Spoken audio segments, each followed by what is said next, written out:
A warm welcome to all of you, honored guests, distinguished scholars, researchers and students to the inaugural ceremony of the International Research Symposium on Education 2024. It's an honor and privilege for us to host this gathering of brilliant minds from around the world. On behalf of the Department of Research and Development at the National Institute of Education, Sri Lanka, I extend our heartfelt gratitude for your presence. Your participation enriches our symposium and contributes significantly to the advancement of education and research. So, to commence this auspicious event, keeping in line with the rich tradition and culture of Sri Lanka and giving this light to this event, first and foremost, we would like to invite our distinguished guest to light the oil lamp. For this purpose, let me do the honor of inviting KMGSN Kaluwela, Mr. KMGSN Kaluwela, the Secretary, Ministry of Education, Higher Education and Vocational Education, Professor Prasad Sethunga, Director General, National Institute of Education, Mrs. Ranjani Dhanamardana, Deputy Director General, Faculty of Research, Planning and Development, Dr. Darshana Samaravira, Deputy Director General, Faculty of Languages, Humanities and Social Sciences, Mr. Ranjit Padmasari, Deputy Director General, Faculty of Science and Technology, Dr. Ashoka Da Silva, Deputy Director General, Faculty of Teacher Education and Alternative Education, Dr. P.H. Kusumavati, Deputy Director General, Faculty of Education, Leadership, Development and Management, Mr. K.W.B.M.P. Vijayasundara, Deputy Director General, Division of Administration, Finance and Support Services, Dr. S.K. Prabharan, Director, Department of Research and Development, Dr. Godwin Kodithuaku, former Deputy Director General, Faculty of Research, Planning and Development, and Director, Department of Research, Dr. Kappa Digoda, former Director, Department of Research and Development, Mr. Amit Jasundara, Commissioner General of Examination, Ms. Udaradi Kumbura, Additional Secretary, Policy Planning and Performance Review, Ministry of Education, Professor Mukesh Yadav, Dean, University of Engineering and Management, Jaipur, India, Dr. Shalini Yadav, Professor of English, Om Sterling Global University, Hisar, India, a participant from university, and representative from the National Colleges of Education. Thank you.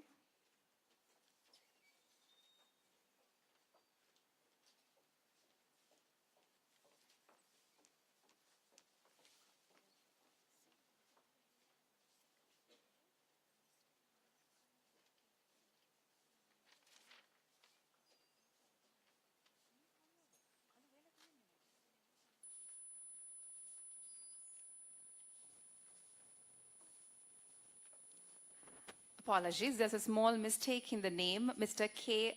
MGSN Kaluwela, the Secretary, Ministry of Education, Higher Education and Vocational Education, Ministry of Education. Thank you.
This will be a critical platform for sharing innovative ideas, fostering international collaboration, and collectively addressing the complex challenges facing education systems worldwide. Today, at this International Research Symposium on Education 2024, we'll be exploring a range of critical themes shaping the future of education, like education for sustainable development, nurturing responsible global citizens, 21st century learning and assessment, innovation in curriculum development, inclusive approaches to education, overcoming regional disparities in education, artificial intelligence in education, good policies in school education, socio-emotional learning, and digital citizenship.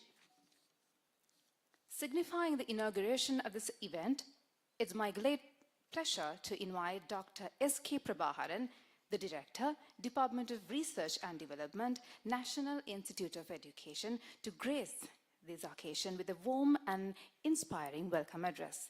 Dr. S.K. Prabhaharan, over to you.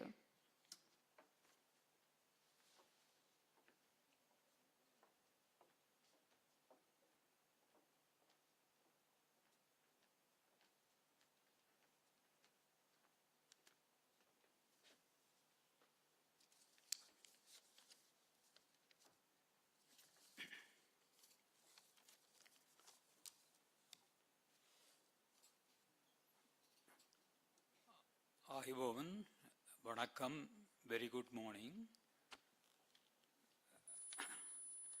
Venerable Mahasangha, Reverends, Honorable Secretary, the Ministry of Education and Higher Education, our respected Director General Sir, Deputy Director Generals and former Deputy Director Generals, Directors and former Directors, and professors, presenters, all intellectuals, supporting staff and well-wishers. A very warm greetings to each and every one of you, and welcome to the second International Research Symposium of NIE on Education 2024. As the Director of Research and Development Department of NIE, on behalf of the organizing committee, extend our appreciation for your presence here today.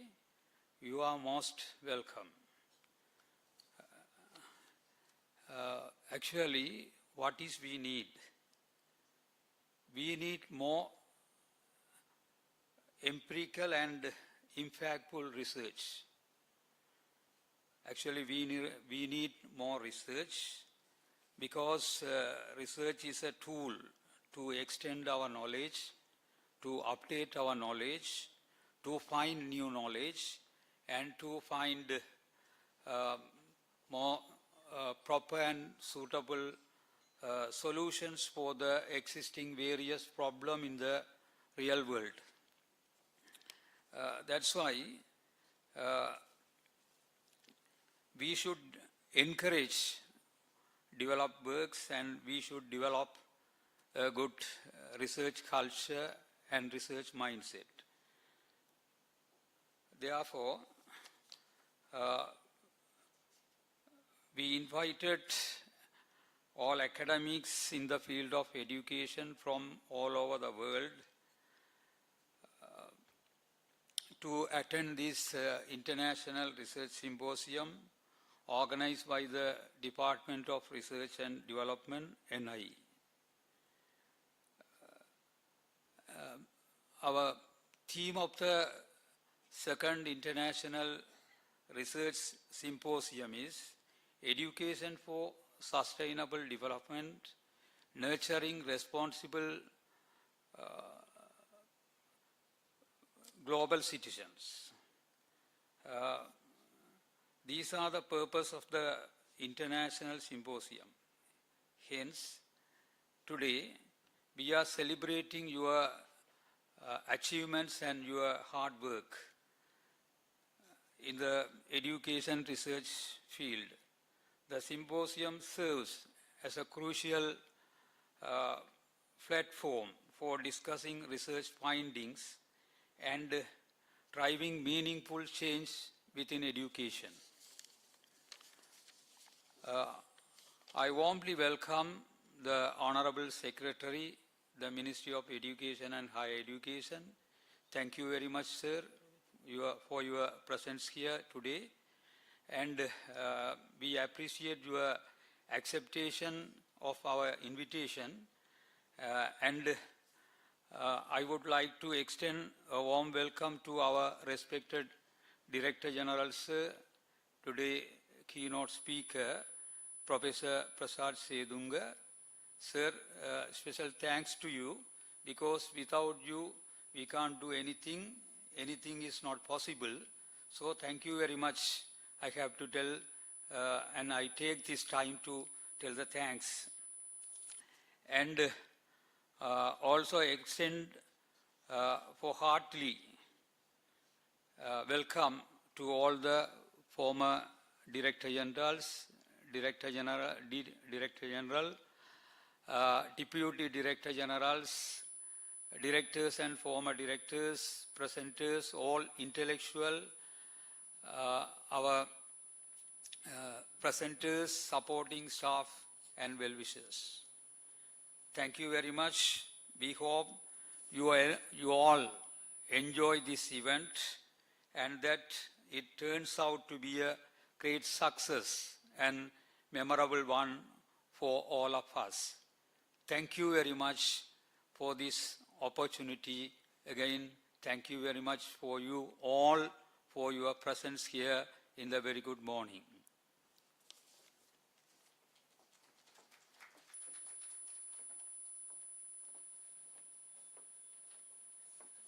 Thank you. Next, we invite Mr. KMGSN Kaluwewa, the Secretary, Higher Education and Vocational Education, Ministry of Education, to address the gathering.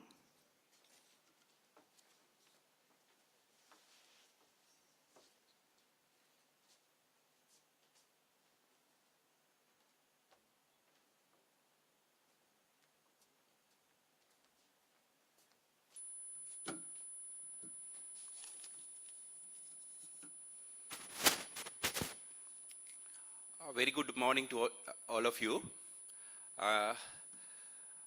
Professor Prasad Setunga, Director General of NIE, and all Deputy Director Generals of NIE, and very distinguished dear friends from overseas or international participants. Welcome to Sri Lanka, and all academic and management faculty members of NIE, and all dear participants.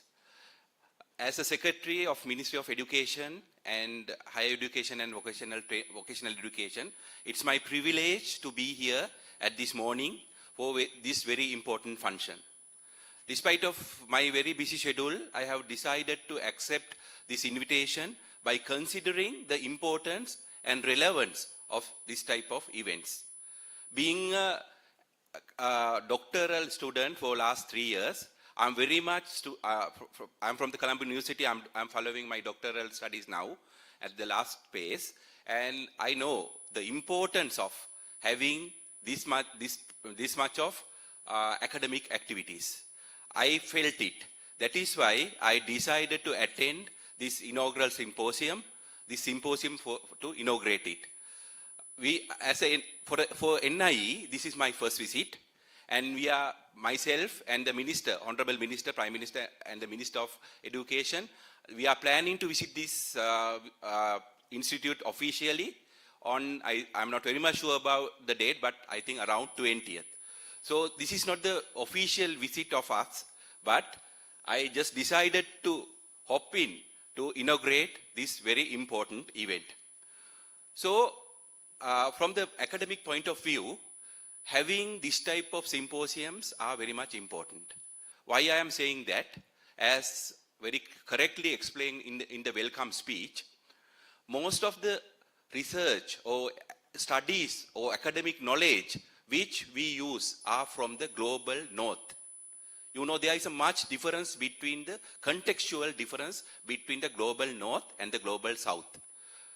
Global south, where we represent, we are having different set of contextual factors. And you can't just compare that with any other country. So unfortunately, in evidence-based decision making, we don't have any kind of a proper systematic studies on any of our policy matters. That is very unfortunate situation. As a Secretary, Minister of Education, now I am really struggling with that. I must say that, because we are making very critical decisions without having properly, organized or properly done evidences. There is no that much of evidence-based kind of a decision making at this moment in the sector like education. I got shocked to see that even we don't have that much of a proper data system in hand to make decisions. So this is the situation we are having. And I know this having a proper research and all these symposiums and academic activities are not that much popular even in our academic culture. We are giving very low priority for that. That is the fact. There is no that much of priority. So that is why we are not getting the quality academic stuff or academic materials. That is a fact. After being after we have already spent how many years after independence, but still we don't have that much of, accepted academic journals. We are having time to time, but there is no consistency. If we compare with our good friendliest country, India, they are, according to my understanding, they are well ahead than us in most of these areas. We are having that, but still we have to reorganize everything. So having this type of a workshop or research symposium is very important and encouraging, and I'm happy to see that this is the second time you all are having this symposium. That means you had it for the first time and there is a continuation. The continuation is the most important aspect of this kind of academic activities, because this is not easy process, but you have somehow or other, you need to create interest among the readers, interest among the researchers, and you have to acknowledge their great efforts. So for the academics, I don't see there are much opportunities to acknowledge their effort other than having this type of research symposiums and all. That is the only acceptance they are getting for their very hard work. So we have to accept that. So we have to encourage that to have very good and proper research culture in Sri Lanka.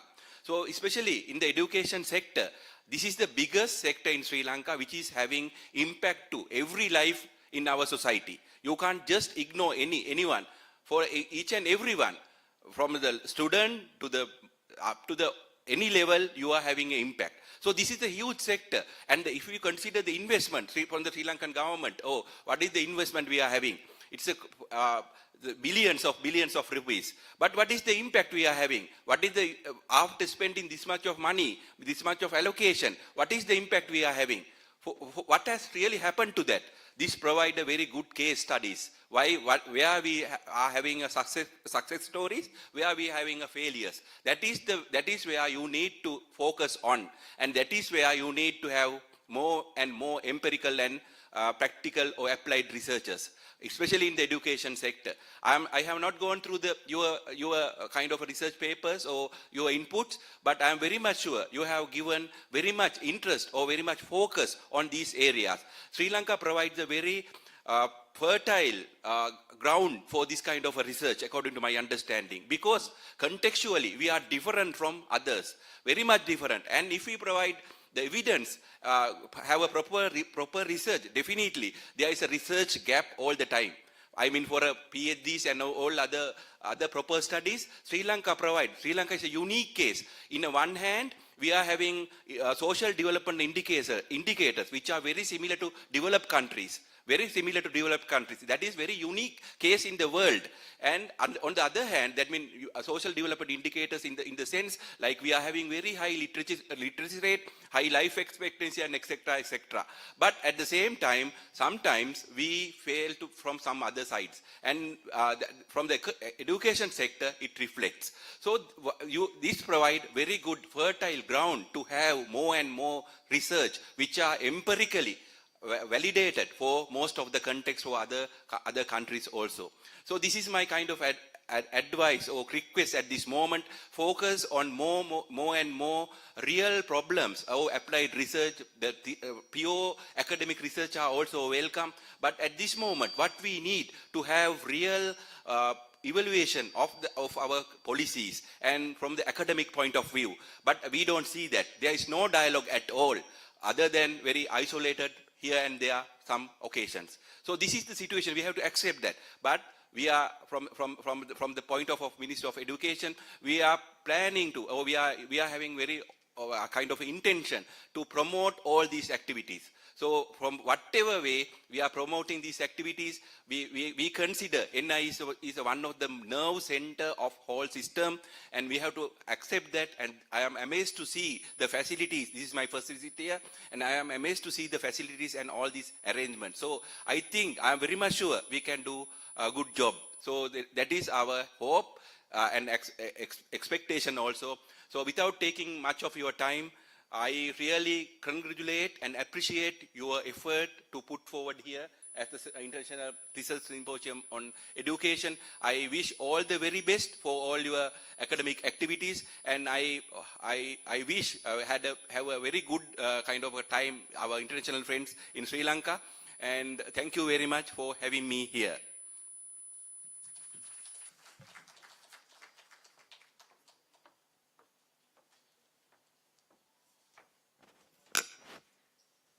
Thank you, Mr. Nala Kaluwewa, for your inspiring words. Next, we have a traditional treat from University of Visual and Performing Arts. Please enjoy this captivating dance performance.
sannu tanenatam tanatanatam tanena.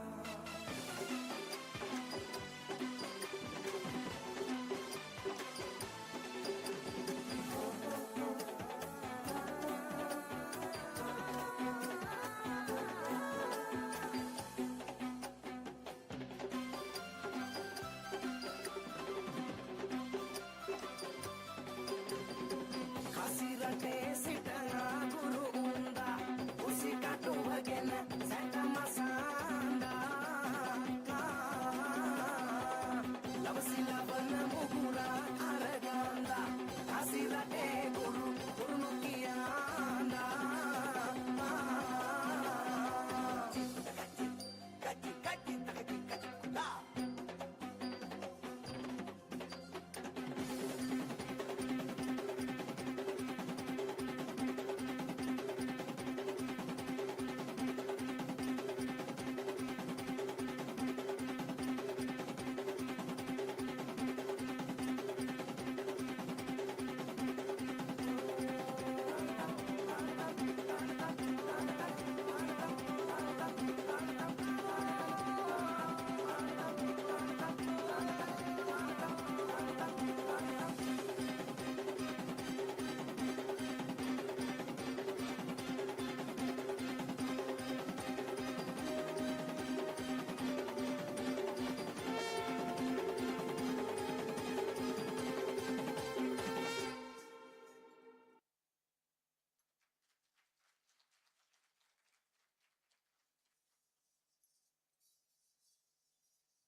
Thank you, University of Visual and Performing Arts Troupe, for that beautiful performance.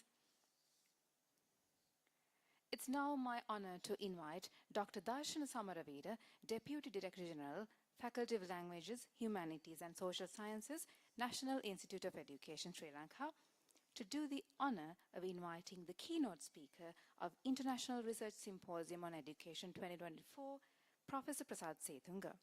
Over to you, Dr. Darshana Samaravira.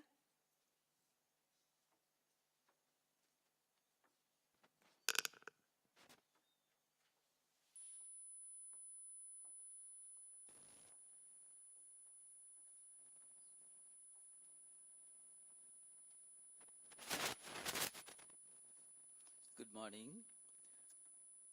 members of the clergy, Director General of the National Institute of Education,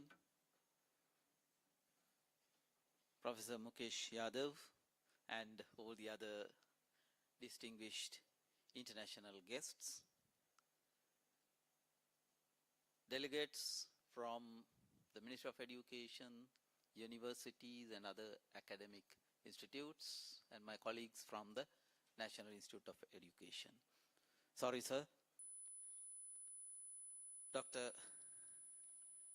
Godwin Kodituaku, the former Deputy Director General of the National Institute of Education, and at the same time he was the Director of the Department of Research and Development for a long time.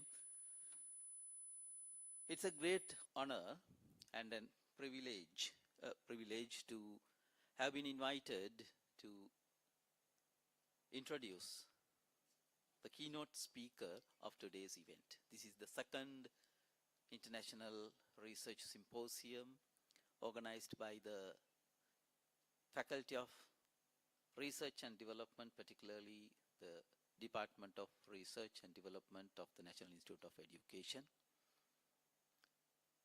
I'm so delighted to be here and to see all our distinguished delegates from various institutes who have come here all the way to grace this occasion. And as the Secretary of Education mentioned, it's a great opportunity to share our research findings and to use them for the development of education and particularly the development of the country at large. With with that note, I would like to take up the responsibility of introducing the keynote speaker today, Professor Prasad Setunga, Director General of the National Institute of Education. Professor Prasad Vijayakumar Setunga has obtained his PhD in education from the University of Tsukuba, Japan in 1998, and he joined the Department of Education, Faculty of Arts, University of Peradeniya as a senior lecturer in the year 1999. He has contributed immensely to the development of the Department of Education while developing qualified academic staff members with postgraduate qualifications. Today, in his absence, the Department of Education is run by the people whom he has developed, and that's a great honor, sir. He was awarded the fellowship to the Center for Research on International Cooperation in Education and Development of the University of Tsukuba, Japan, and the Graduate School of Education, University of Melbourne, Australia. Upon request of the Ministry of Education, he has conducted a national study on school-based teacher professional development, and that study provided the basic guidelines for the current system of school-based teacher professional development at school level. That is one of the projects we are conducting at national level.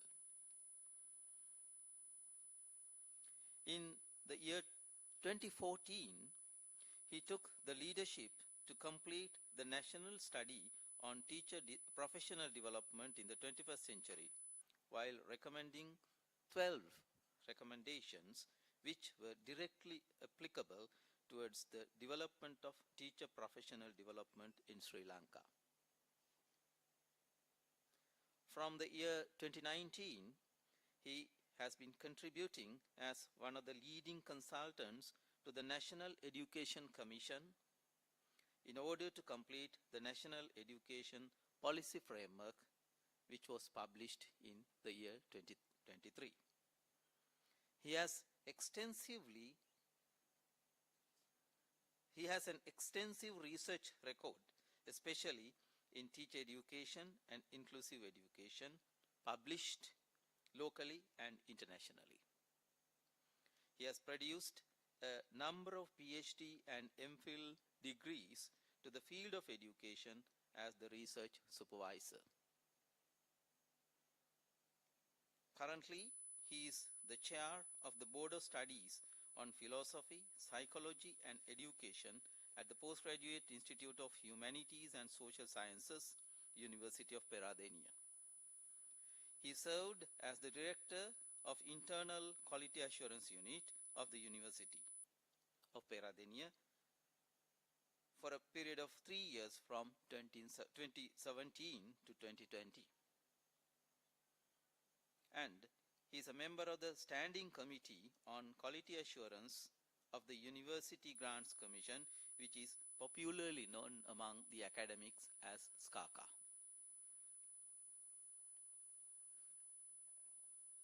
Since July 2023, Professor Setunga has been serving as the 13th Director General of the National Institute of Education.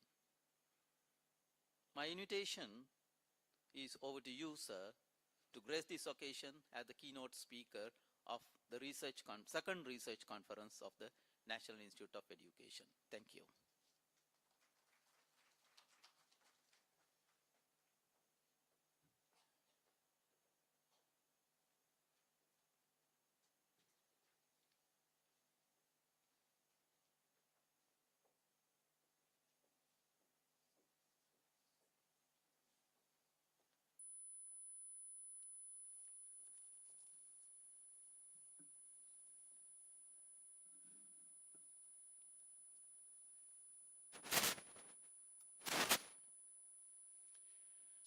Very good morning, reverences, distinguished international participants and our former Deputy Director Generals and Directors, my team.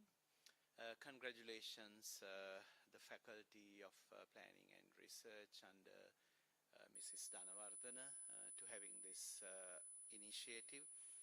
Behind the stage up to now, I know the reality, but I should congratulate again for the implementation of the second conference.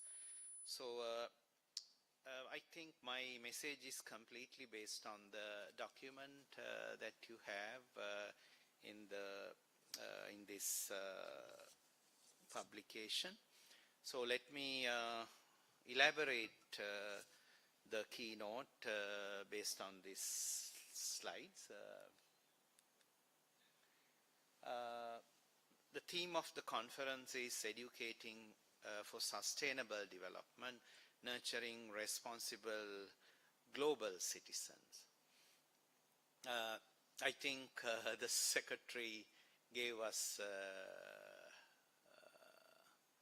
challenging words that we are doing research on just theories, but real world issues are not research. Yes, to the point, he pointed out the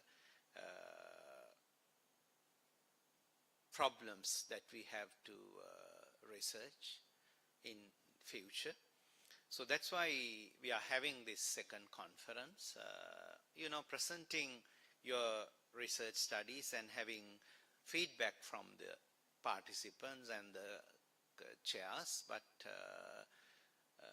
here I would give you one message that after we have observed that all are relevant stakeholders that going to present their research studies.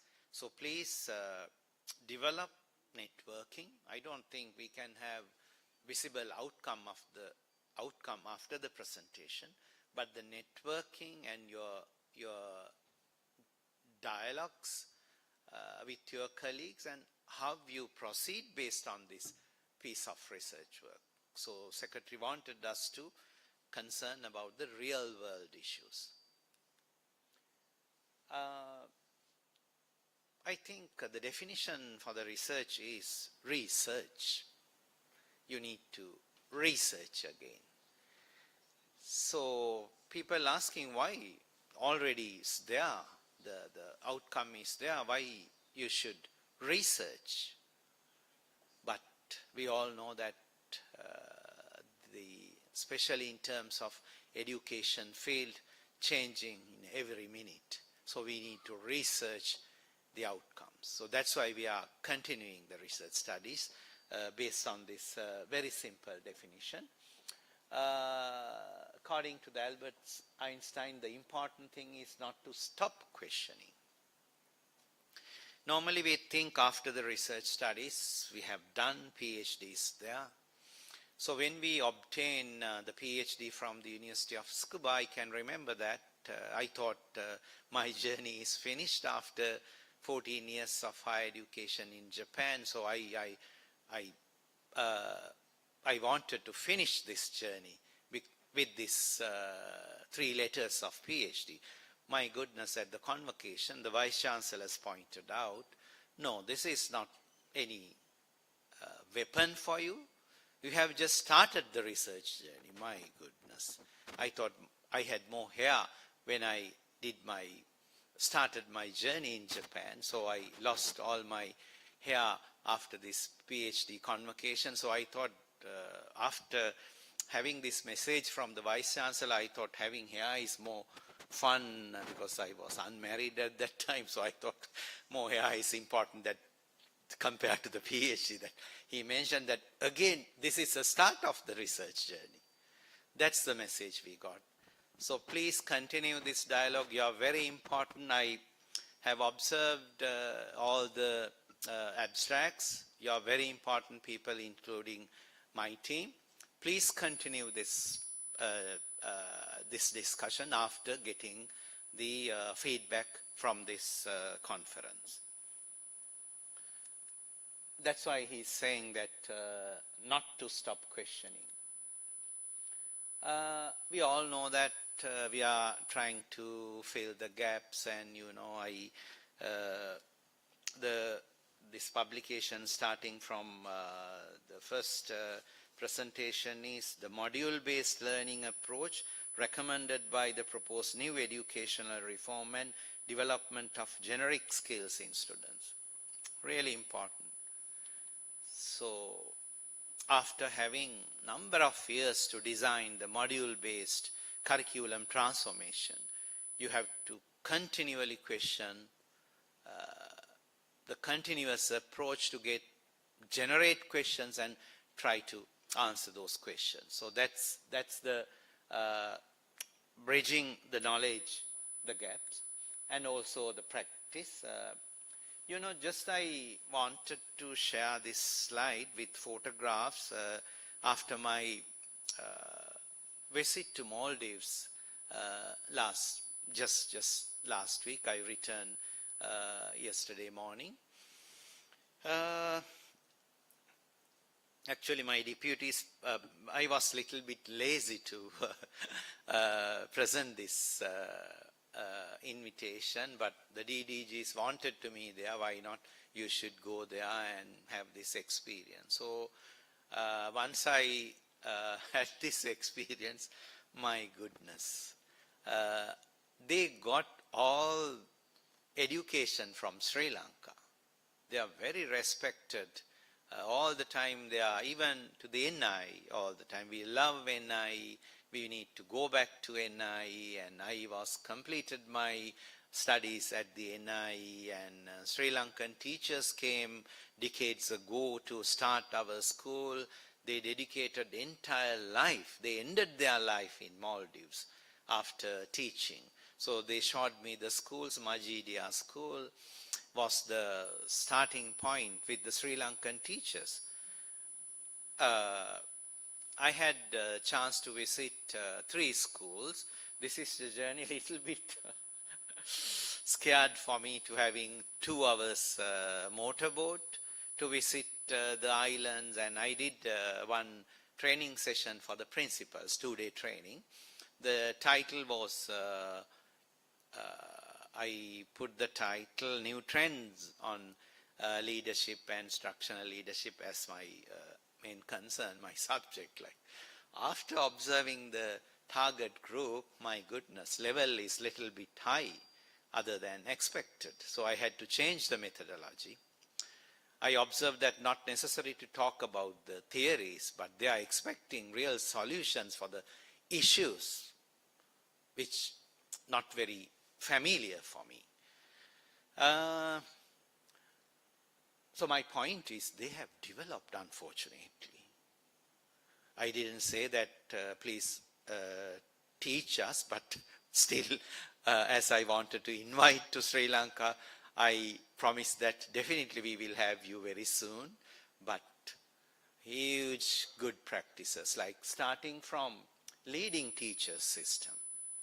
They have leading teachers. We have assistant principals, deputy principals, struggling what to do at the school. Just struggling, what is my role like? Very clearly defined leading teacher's role. 3-4 years experience, they are appointed to as the deputy principals. After having this deputy principal, my goodness, principals are really professional. Only talking about the education, teaching, learning process, not necessary to talk about what is leadership, instructional leadership. They are instructional leaderships who are practicing the teaching, learning process. And very good prefect system. My goodness, they introduced me the entire schools by the prefects. We are struggling to implement, to utilize our prefects. They are like police, that they are searching bags of the juniors, that the juniors are not very happy with them. Sometimes they are teaching at the classroom, very popular school in Colombo, taking the classes by prefects. Here they have school leaders, the prefect board, well aware about the school, you may surprise that how they introduced the school for me, like real, real owners of the ownership is there. The prefectship we should learn from Maldives. And the leading teach, they are struggling that they are saying that leading teaching system is good, but they are too busy. Like they have to teach, take care of entire teaching learning process, observing and supervising the teaching learning process and the administrative. So those are the issues that they need to research. So I propose that we should do action research and, so another good practice I observed is they are conducting the school based on the vision and the mission and the school values. We also have this vision mission state in the principal's room when we ask from the teachers, do you know, sir, yes, that type of statement is in the principal's room, but I don't care about that. So that's the reality. But all the time from the beginning, based on the vision and the mission statement and the values, they run the school. So in terms of research, so I also discussed with how to, they wanted me to give the solutions. As the Dr. Darshana pointed out, this school-based teacher professional development is very popular in the Maldives. So after reading my first report in the website, they asked me about the solution. So I thought not necessary to giving them the theories. I organized the debate on the effectiveness of school-based teacher professional development. Serious debate. So I prepared this debate as ending after voting. So I asked rest of the audience to vote after the discussion, affirmation and the negative group. Very serious debate. The all provincial SBTD coordinators were there.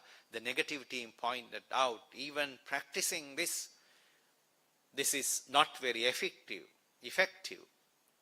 Unfortunately, I have to say this. Likewise, they mentioned that rather NIE is the body to guide them how to do school-based teacher development. They pointed out that the NIE's initiative is too autocratic, so they need the autonomy to practice the school-based teacher professional development. Likewise, the votes came to the negative group. I think 22 votes for the negative team, and the 18 got the affirmation group. So likewise, so I think this is good example. So we should do the research after observing these practices and having very practical solutions. And unfortunately, we have done number of research studies, but even we have published those recommendations. But I think the new culture, that very happy to see that our secretary's vision is to proceed with evidence-based data. So this morning we had a very short discussion. So we believe that with this evidence-based culture, we will be able to proceed with him. So I will invite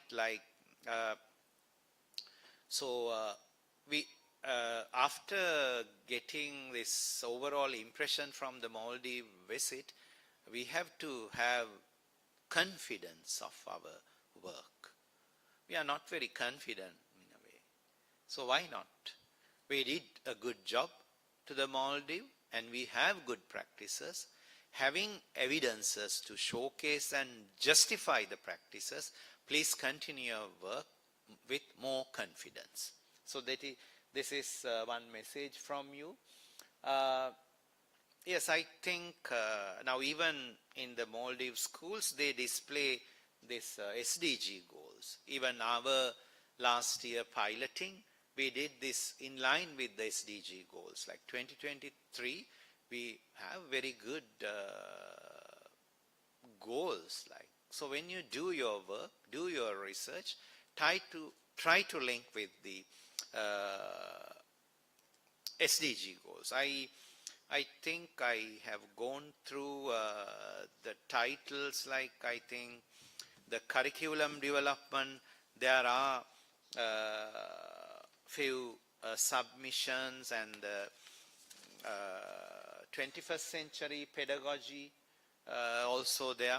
Very happy to see those abstracts. The even Maldivian teachers wanted to know from us how to practice this 21st century skills. Actually, I mentioned that we are ready to give you those information. My team has very good,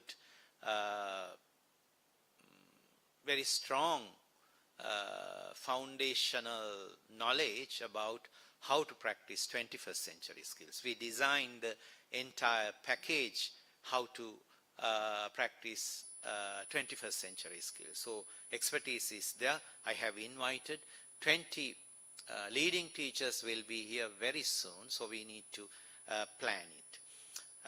Integrating STEM, compared to the Sri Lankan context, Maldives is practicing STEM.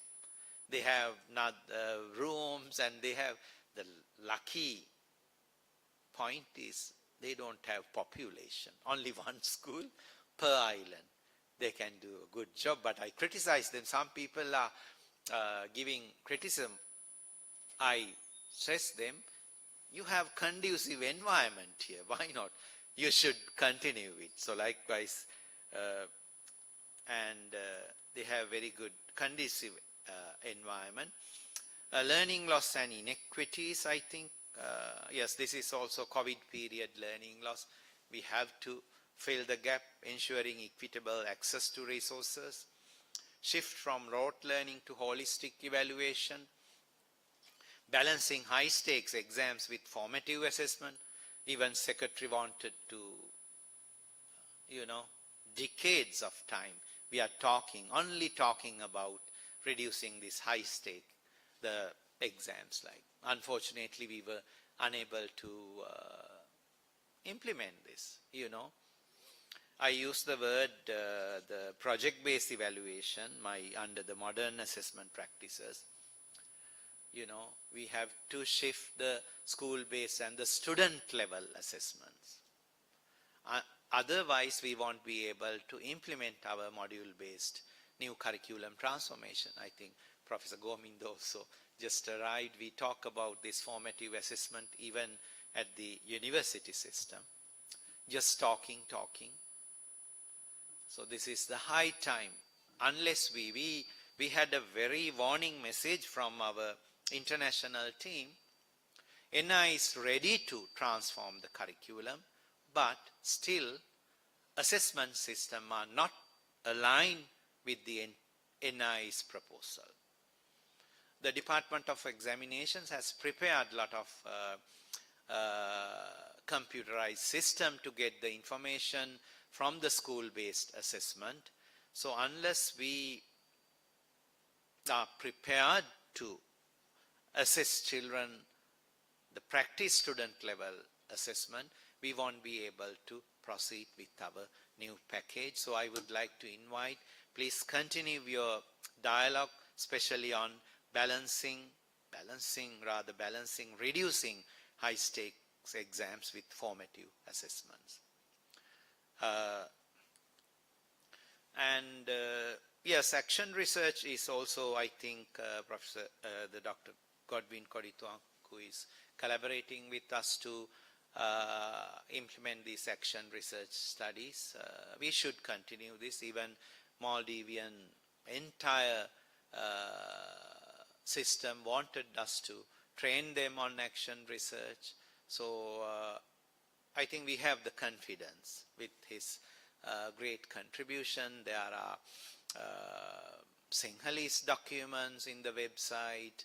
So likewise, we need to continue this dialogue, how to utilize the outcomes of the action research. We believe that these are not very strong. No, the action research case studies research results are really, really important. Rather, it is very specific sample, but you can, in a way, generalize. Like, I think Robert in case studies, he pointed out that, yes, you can do that. 3 cases, quite strong to generalize. So, I think these are the, after the quick summary of the submitted abstracts, the National Institute of Education, we are having number of challenges, shortage of staff members and, you know, so even with this critical situation, NIE is giving the platform for our teachers to be nurtured. Like when you see the reality at the convocations that we are offering our certificates for our regional teachers, huge struggle. My Department of Education, the Teacher Education Department is struggling to implement these centers. Island-wide we have centers. The center coordinators' payment is nothing. Having these problems, we are trying to give the platform for our rural teachers. Thousands of teachers are certificated by the NIE every year. Those are the commitments that we have to appreciate. The quality-wise, people are saying that the quality of the NIE's study programs, yes, we need to enhance the quality. So we all know that. So that is there. So, and the National Colleges of Education, we have a good relationship with them, but the challenge is we need to start the curriculum revision very soon. So when we observed, actually I have visited the sports program of the Nilwala College of Education, how their quality is like. The president, we have very strong relationship in the institutional, the department. NIE is developing very good relationship with the NCOEs. They are very thankful to the NIE having this challenges. We were able to came to this point. Like, so I'm not exaggerating the NIE's role, but I will fully agree with you the challenges, but you know, thinking about this economic crisis and shortage of human resources, using these resources, we should proceed with confidence. Thank you very much. All the best. Please continue your research discussion. You are very important people for the education sector. I should thank you. You have decided to present at the our second research symposium conducted by my team. Thank you very much. Thank you, Professor. Please remain on the stage to accept the token of gratitude. And for this purpose, we'd like to invite Mrs. Ranjani Dhanavardhana, Deputy Director General, Faculty of Research, Planning and Development, and Dr. S.K. Prabhaharan, Director, Department of Research and Development.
Professor Prasad Setunga, please remain on the stage to hand over the tokens of gratitude to the chairing of the sessions. Professor Mukesh Yadav,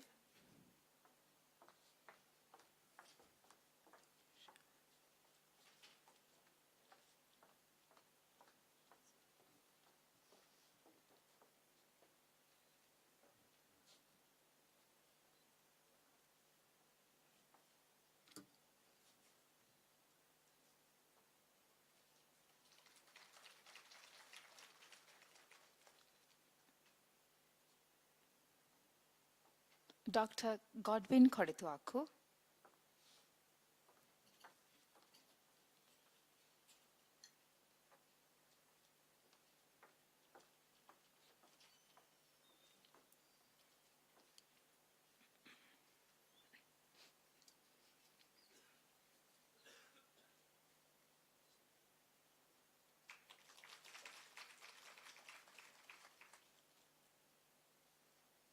Dr. Darshan Samaravira,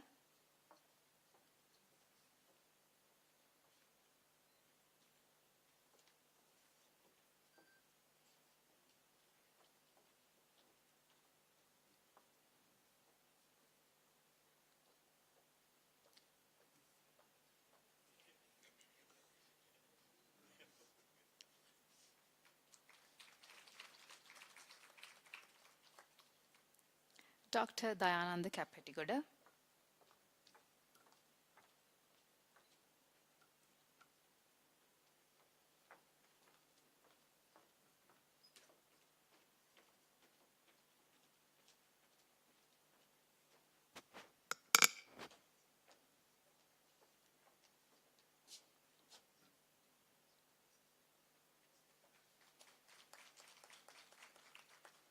Dr. Ashoka De Silva,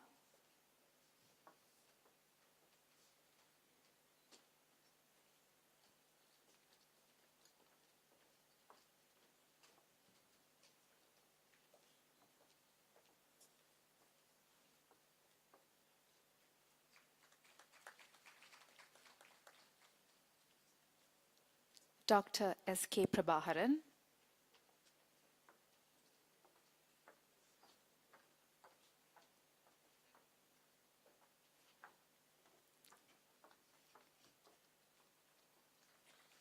Dr. Shana Kapiathissa,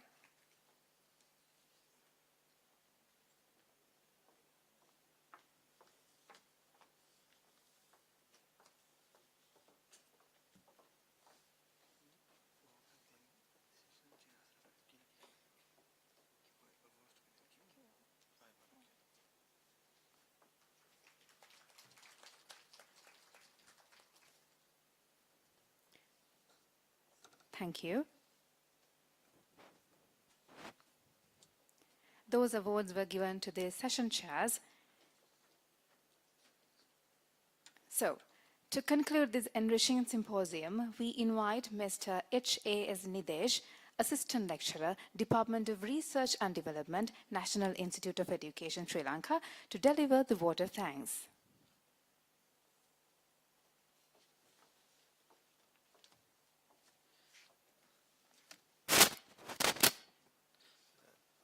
Good morning, all of you, members of the clergy and ladies and gentlemen. As we come to the close of the inauguration session of the second International Research Symposium, it is my privilege and honor to deliver the vote of thanks on behalf of organizing committee.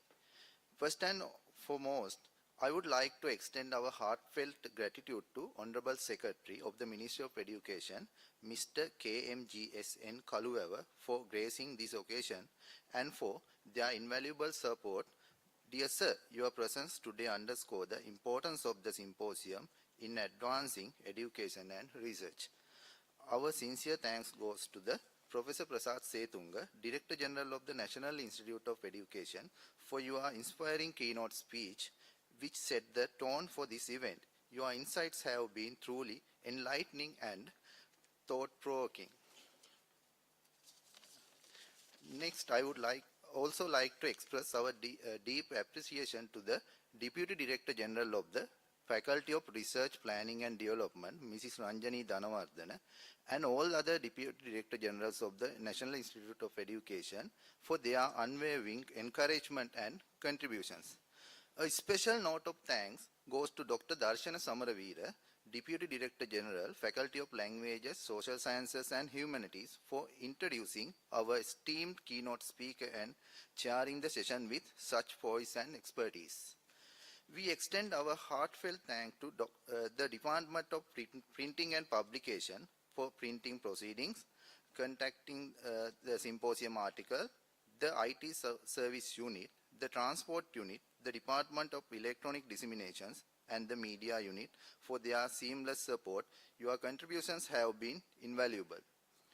To Dr. Dayananda Kappetigoda, former Director of the Department of Research and Development, National Institute of Education, for your tireless reviewing and editing, and Mr. M.A.P. Munasinghe, retired Senior Project Officer of the Department of Research and Development, for your excellence in English editing. We thank for the enhancing the quality of our work, especially on symposium proceedings and other things. A big thank go to the catering team of the National Institute of NIE and the Education, and the dining hall staff, and the talented dancing group from the University of Visual and Performing Arts for ensuring that event was not only intellectual, enriching, but also culturally vibrant and hospitable. To our esteemed session chairs, including Professor Mukesh Yadev from India, and Dr. Godwin Kodituakku, former Deputy Director General of National Institute of Education, Dr. Ashoka Da Silva, Deputy Director General of National Institute of Education, and Dr. Shanaka Piyatissa, Dr. S.K. Prabhaharan, Director of Research Department, and Dr. Katukurunda, Director of the Department of Technology Education. Your expert and guidance ensured the success of each session. To the Director and the member of the Department and Department of Research and Development, and Director and all the members of the Department of Planning, Deputy Director General, Division of Administration, Finance and Supportive Service, Mr. M.K.W.B. Vijay Sundara, and the Director of the Department of Finance and the Director of the Department of Administration, we are grateful for your meticulous efforts in organizing and managing various aspects of this symposium. The dedication has been instrumental in ensuring its success. Finally, to all the participants from the National Education Commission, especially on Chairman Ms. Padmini Ranavira, and all the additional secretaries from directors and the staff from the Ministry of Education, and all the academics from the universities and national colleges of education, and all the directors, units heads and academics from the National Institute of Education and presenters. Your enthusiasm, dedication and insightful contribution have been the foundation of the symposium. We wish you continued success in your academic and professional endeavors. And finally, I extend my heartfelt gratitude to Ms. Nipuni, Assistant Lecturer, Department of English Language, National Institute of Education, for her valuable participation in announcing this event. In closing, I would like to extend my best wishes to all presenters for a fruitful journey ahead. Thank you once again for making this symposium a resounding success. Thank you very much. Thank you very much again.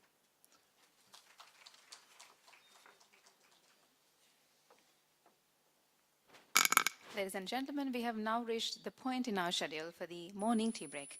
Please enjoy your refreshments and kindly ensure your return to your seats by 10:50 for the first technical session of the series here in this place. Thank you once again and enjoy your break.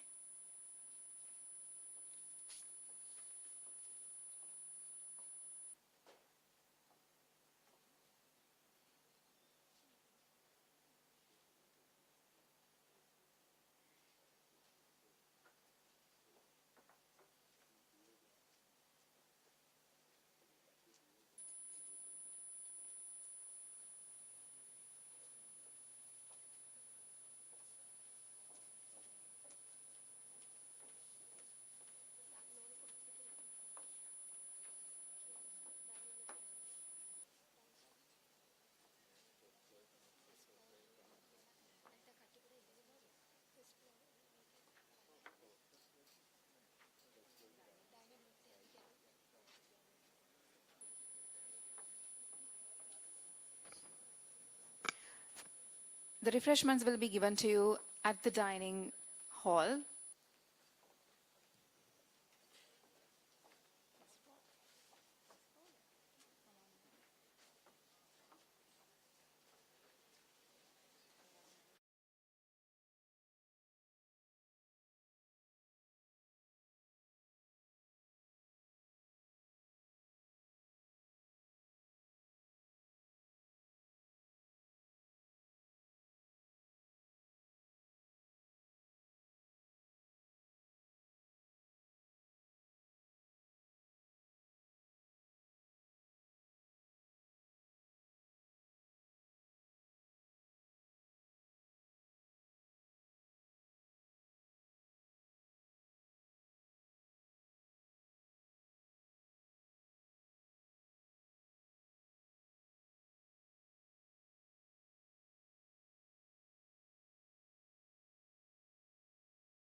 presentations, and please pardon me for not addressing you by your titles.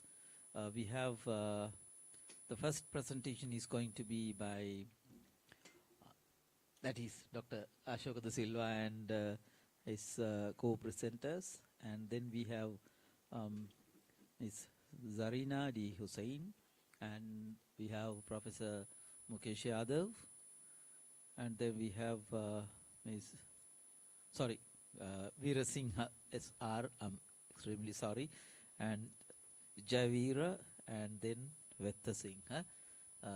Those names are not familiar to me, and that's why I could not use your titles to address you. Hope we have the presenters here. Dr. Ashoka Da Silva and the co-presenters I can see, Professor Mukesh Yadav, then Zarina D. Hussain. Thank you, madam. I'm sorry. Yes, the first mistake of the day. This is not Dr. Ashoka Da Silva, Miss Kumudumali Da Silva. RMK, I did notice it. Sorry. And Professor Mukesh Yadav is there, and S.R. Veera Singha. Thank you, sir.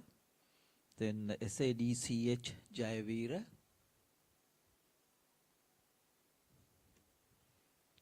Seems the presenter is absent. And DVK Vetta Singha. Thank you. So let's start the session, and the presenters have 15 minutes for the presentation, and my timekeeper, Ms. Dilhani Hettige, will give you a signal. And how are you going to make it? 5 minutes before? Or yes, when you have 5 minutes more, she will give you the signal, and please keep the time in your mind. Time management is very important because we are already behind the schedule. With Ms. Nirosha De Silva and Ms. Dilhani Hettige, we are going to start. My invitation is to our first team of presenters, Ms. Kumudumali De Silva and the co-presenters. Over to you.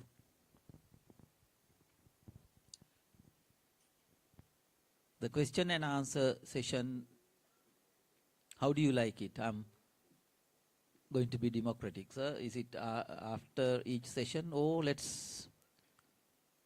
after all the sessions, let's have the question and, yes, let's have the question and answer session.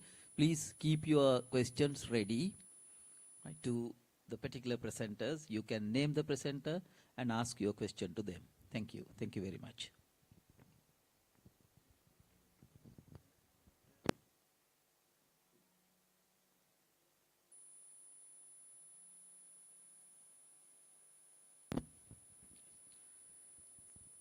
The first presentation is going to be on enhancing 21st century learning skills in preschools of Sri Lanka, teacher instructional practices and learning environment. The presenters will be Ms. R.M.K. De Silva, Ms. K.R.M.S. Ranasinghe, and Ms. M.S.S. Fernando.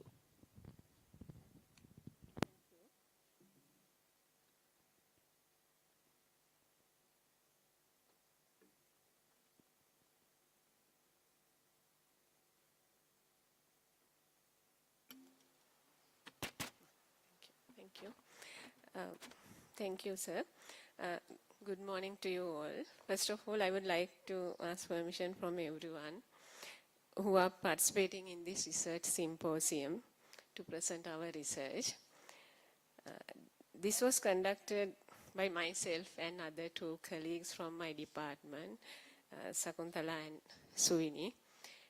And I'm going to do the presentation, and they will also join for answering your questions. This is, I think, the topic is read by Dr. Darshana. And we started this research in 2021. It is at the beginning of present curriculum reforms. At that time, one of the main topics for our discussions is developing 21st century skills in children in schools, and especially children in early childhood education. So that we selected the topic enhancing 21st century learning skills in preschools of Sri Lanka, focusing on teacher instructional practices and learning environment. Since the 21st century skills are a broader topic, we selected only 21st century learning skills.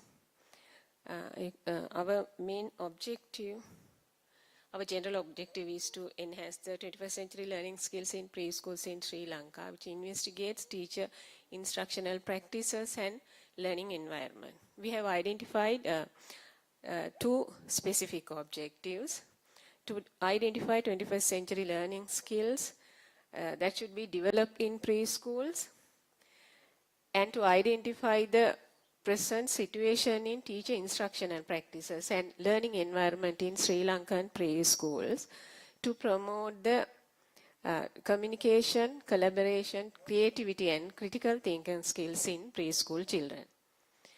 And the next specific objective is to introduce suggestions to enhance 21st century learning skills in preschools.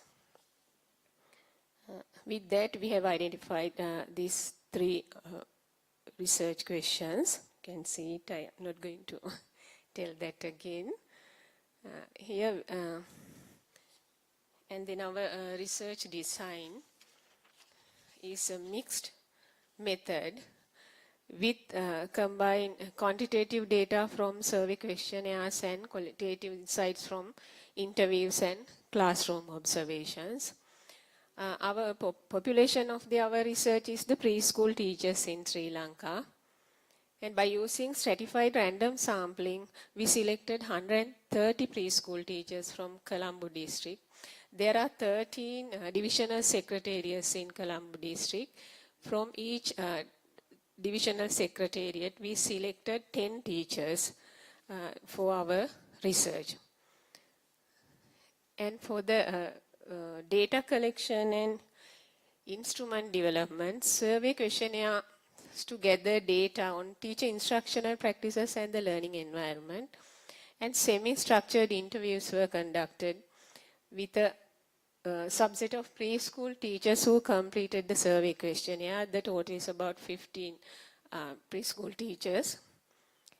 And we done the classroom observations to the study used classroom observations to collect data on the learning environment. We have done a pilot study to validate our questionnaire. This test was given to 20 preschool teachers who were not part of the main study. We selected those preschool teachers from the group of teachers who are doing our ECD diploma course, following by our department. And for the data analysis process, used qualitative and quantitative methods. And I'm going to present the findings here. And first, we are not going to present the teachers' qualifications and everything, their experiences here. We got only these findings. And first one is the teachers' awareness on 21st century learning skills.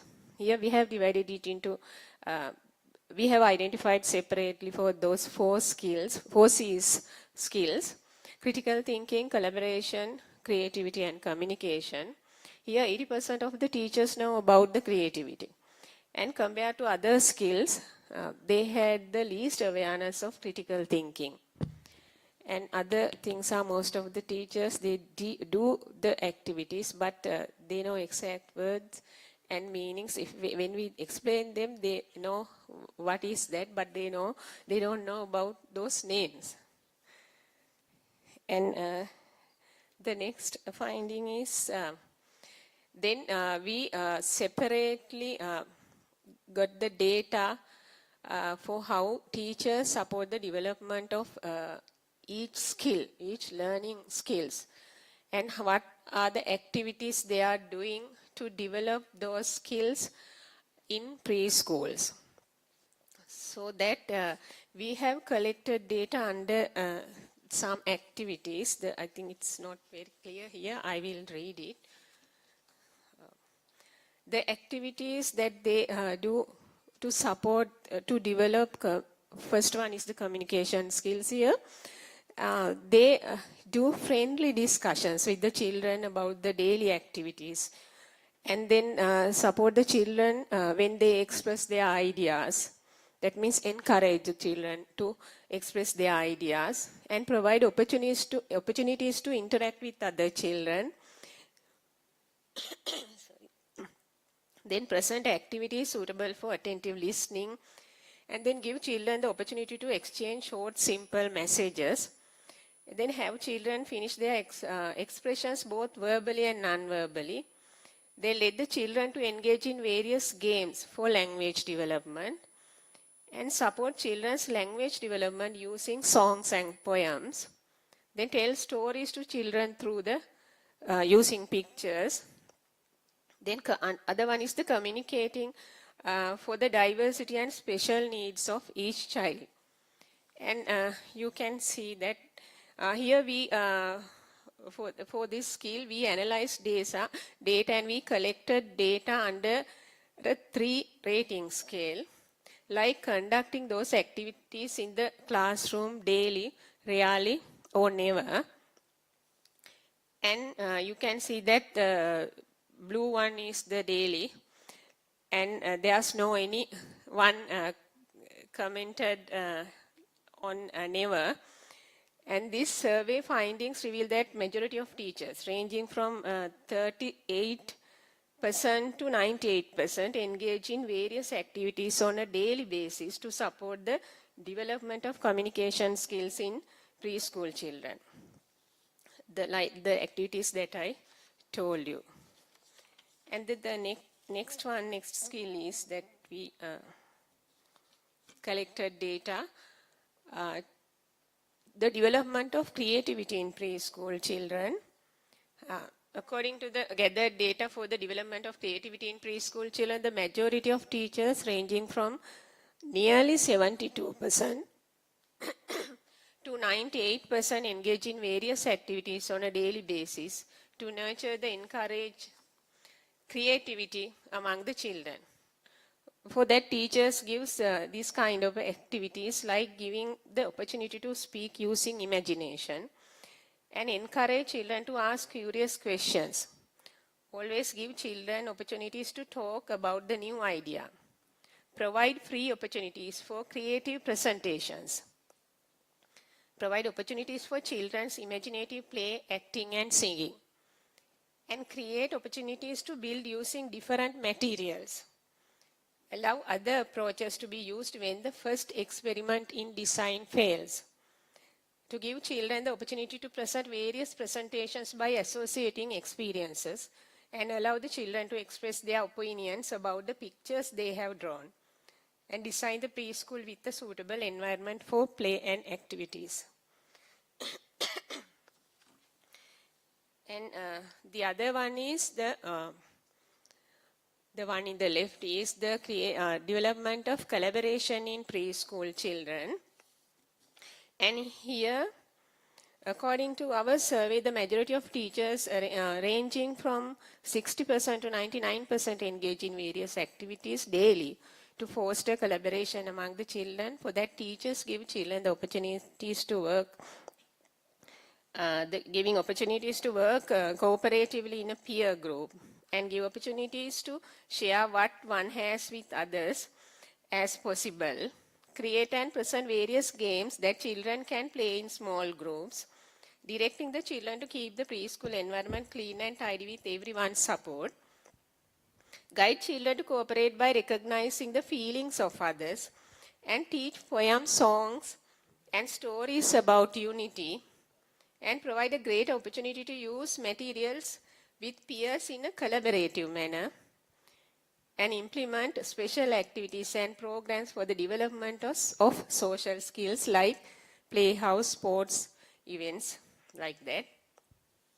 And for the last skill, the survey results indicate that the teachers play a significant role in supporting the development of critical thinking skills among preschool children.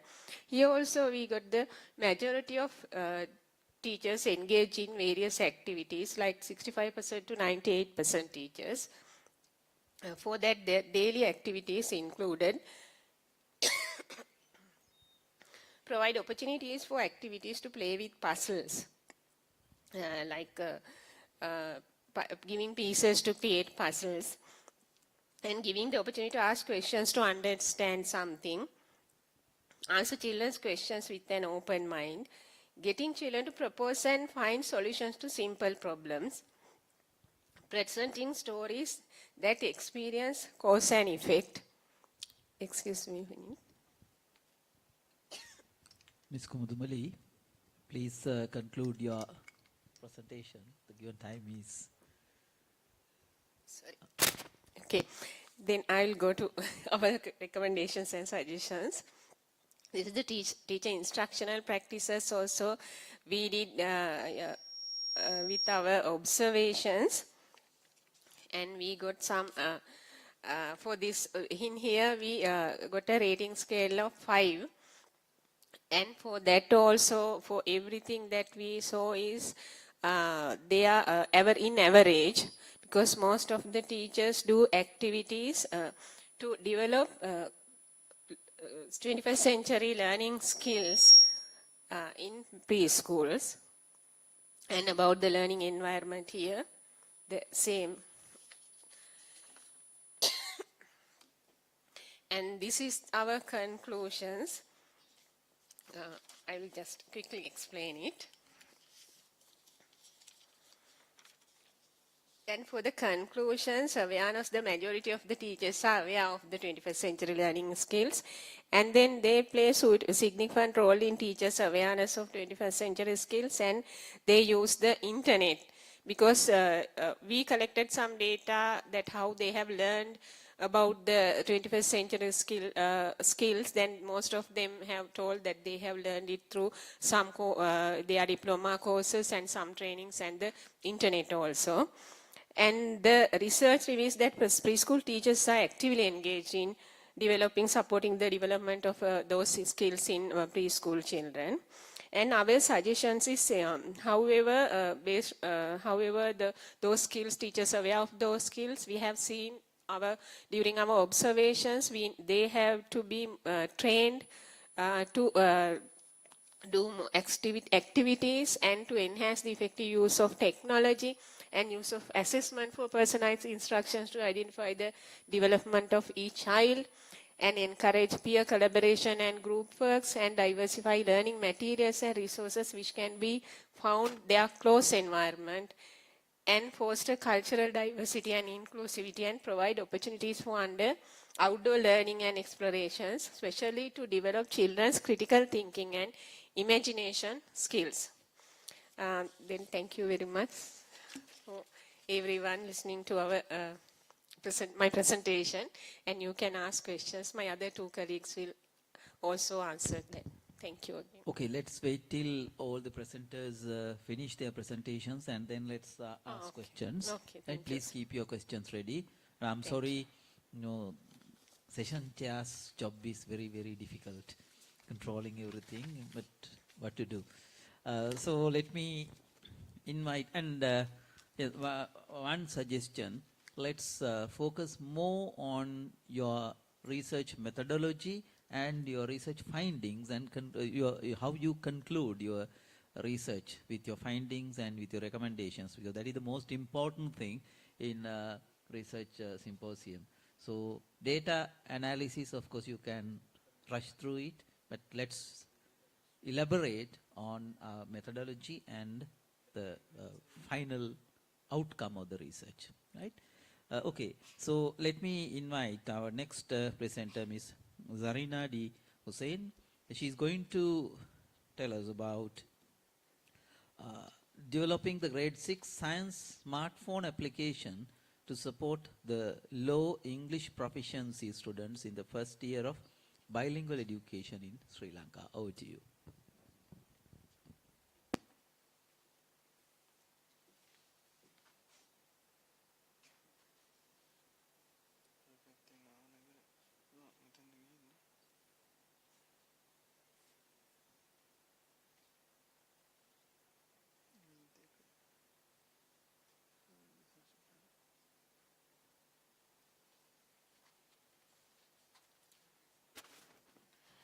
Good morning, everyone. So I'm Zarina Hussain, attached to the American College of Higher Education. I've been throughout attached to institutes of higher education, so I'm more or less an outsider to the state school system. But how I got interested in low English proficiency is during my time at the university. I noticed how students struggled with English medium. So I was always interested in how to develop proficiency in the shortest possible time to help them cope. From personal experience, I have found technology has always supported me in learning a foreign language quickly. So I was considering whether technology can be a good assistance. And I applied for NIE research grant, and I chose this area where I look into technology intervention to support English medium in the school system. Because I know national NIE is focused on developing school education. So I selected this topic. So the some of the challenges I faced when engaging in this research was my not being familiar enough with the school English medium system, plus being an English teacher basically, professionally, my lack of expertise in developing a technology-based assistance. But I was interested and I took up this topic. So when I looked into literature on the situation with English medium bilingual education in Sri Lanka, literature showed me that there were challenges. There was low English proficiency among students, and they struggled with comprehending the content. And particularly grade 6 would be the challenging period where they make the transition from local language to English medium. So a study conducted by Vijayasundara Yatigammana and Setunga listed the challenges, and I focused on the comprehension difficulty and difficulty in remembering words. So my purpose was to develop a technology-based assistance that promotes self-learning, and where student is able to manage his language practice, an assistant that's motivating, provides ample opportunity for practice, and it's also fast-paced. So my objective was developing a user-friendly smartphone-based application. So why a smartphone-based application is, it's from my personal experience. When I was learning a foreign language, I found that the smartphone was a handy piece of technology that I had with me all the time, and I could practice and learn as much as I wanted on my own. So the strategy was to incorporate the two local languages, because at grade 6 they are transitioning from either Sinhala medium or Tamil medium, and to also incorporate game-like features to make it motivating, interesting, and fast-paced. So literature also highlights how mobile applications can diversify, provide new directions for language learning. And the importance of self-directed learning, and as I pointed out earlier, smartphones are made for, are an ideal tool to promote self-directed learning. Yes. And using smartphone-based applications for learning is not new idea. It has been tried in other educational contexts, in higher education. So coming on to my research objectives, I wanted to know how adults, because I was focusing on children, so how would adults feel about children using smartphone as a educational tool, how the grade 6 science content, the subject I selected, can be converted into the content, how can it be fed into a smartphone based application, develop the app with local language support, and build in these other features, fast-paced and game-like. So my research would be a feasibility study, an initial study to see how effective, what potential this tool holds. So my objectives was to develop it, a trial version, trial it with parents, teachers and students, and get their feedback on it. So taking examples from available applications, this was the icon developed for the grade 6 science app, and the content was organized in the same order of the grade 6 science textbook, the topics. So there were sections in the app which aligned with the sections in the grade 6 science textbook. And when you enter each section, you will be taken to a word game, because I was mainly focusing on building vocabulary and a dictionary. So in the short, in the limited time available given to me during the research, the period given to me to complete my research for the grant, I looked at how to make it visually more attractive. So with the assistance of a application builder, I was able to add in visuals to make it attractive. And here are some activities that were built in. So one word game would look like this. So it provides meaning in both Sinhala and Tamil, and like an MCQ, and students select, and they are given feedback. And another exercise which works the other way around, the meaning is given in the local language and they pick the matching English word. So all this content was taken from the textbook itself. So I downloaded a copy of the textbook from the NIE website, and so it was the content was in digital format, so I was able to break down the content into vocabulary, fine translation, and with the assistance of the app builder, create these exercises. And this is what the trilingual dictionary also built into the app looks like. So to check the feasibility of such a tool, these were the instruments used: Google form, a questionnaire for the teacher, and semi-structured interview with a parent. So it was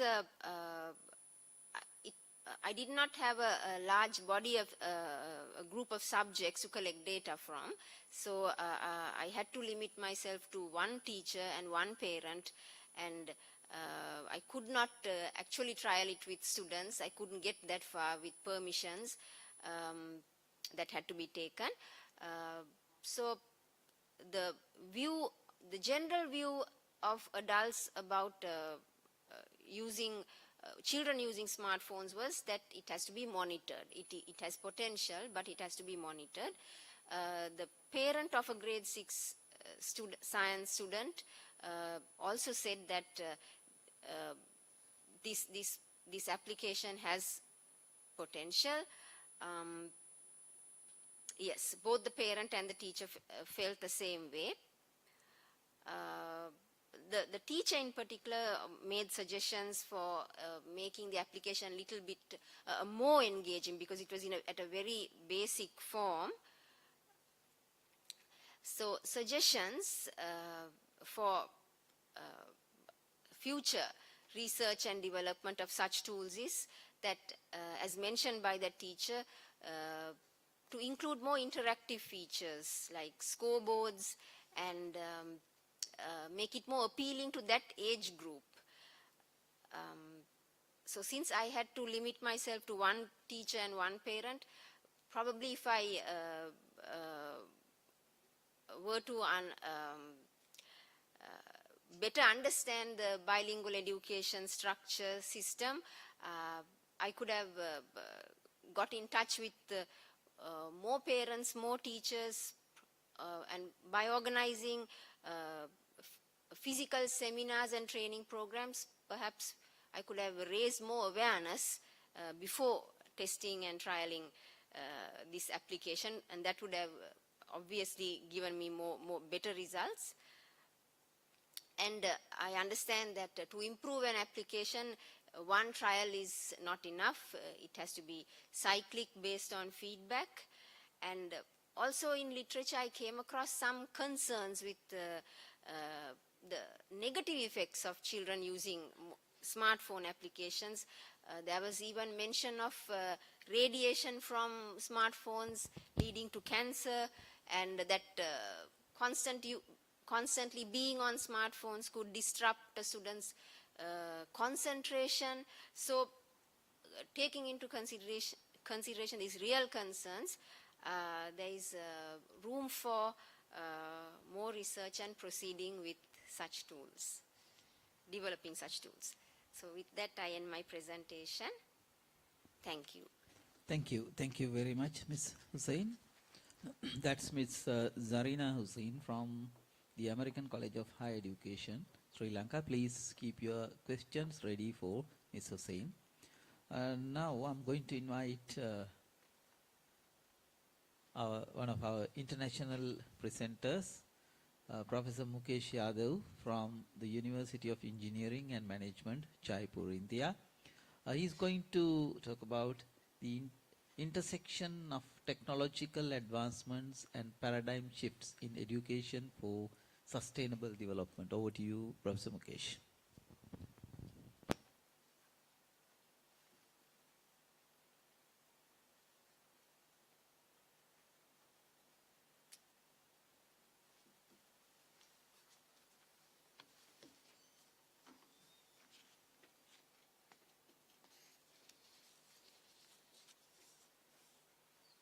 How to shift this?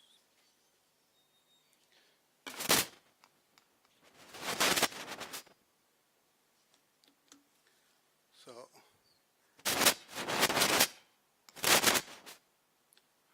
good morning to everyone present in this hall.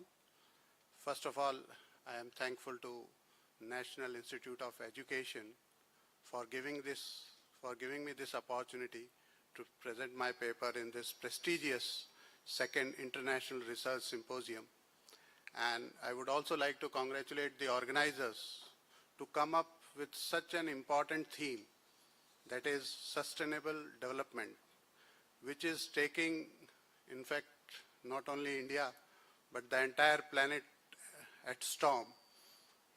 And I can say with conviction that particularly in India, now when our policymakers, they are framing policies, they are aligning all the policies with this 17 Sustainable Development Goals. Whether it is in education, whether it is about social aspects or economic aspects, everything is being taken into consideration, taking these Sustainable Development Goals into consideration. So in my presentation, I have divided my presentation into three parts. I would say, firstly, I will be talking about sustainable development, then why education can help in this sustainable development, which is the fourth goal of the Sustainable Development Goals, that is education for sustainable development. And finally, how can technological advancements, and language teaching can be an intersection for this sustainable development. So, if you see, the concept of sustainable development has come into picture to take care of our future generations. It's not just about our present generation, but it's also to think about our future generation. So we are thinking in aspects of economic, environmental, and social needs. We are trying to bring prosperity, not only for our present generation, but also for our future generations. Now, the basic principle behind social sustainable development is the creation of combination of economic, social, and environmental settings. I think all of you are aware about the purpose of sustainable development. And there have been many definitions of sustainable development, right? UNESCO gives its own definition. WHO defines sustainable development in its own way.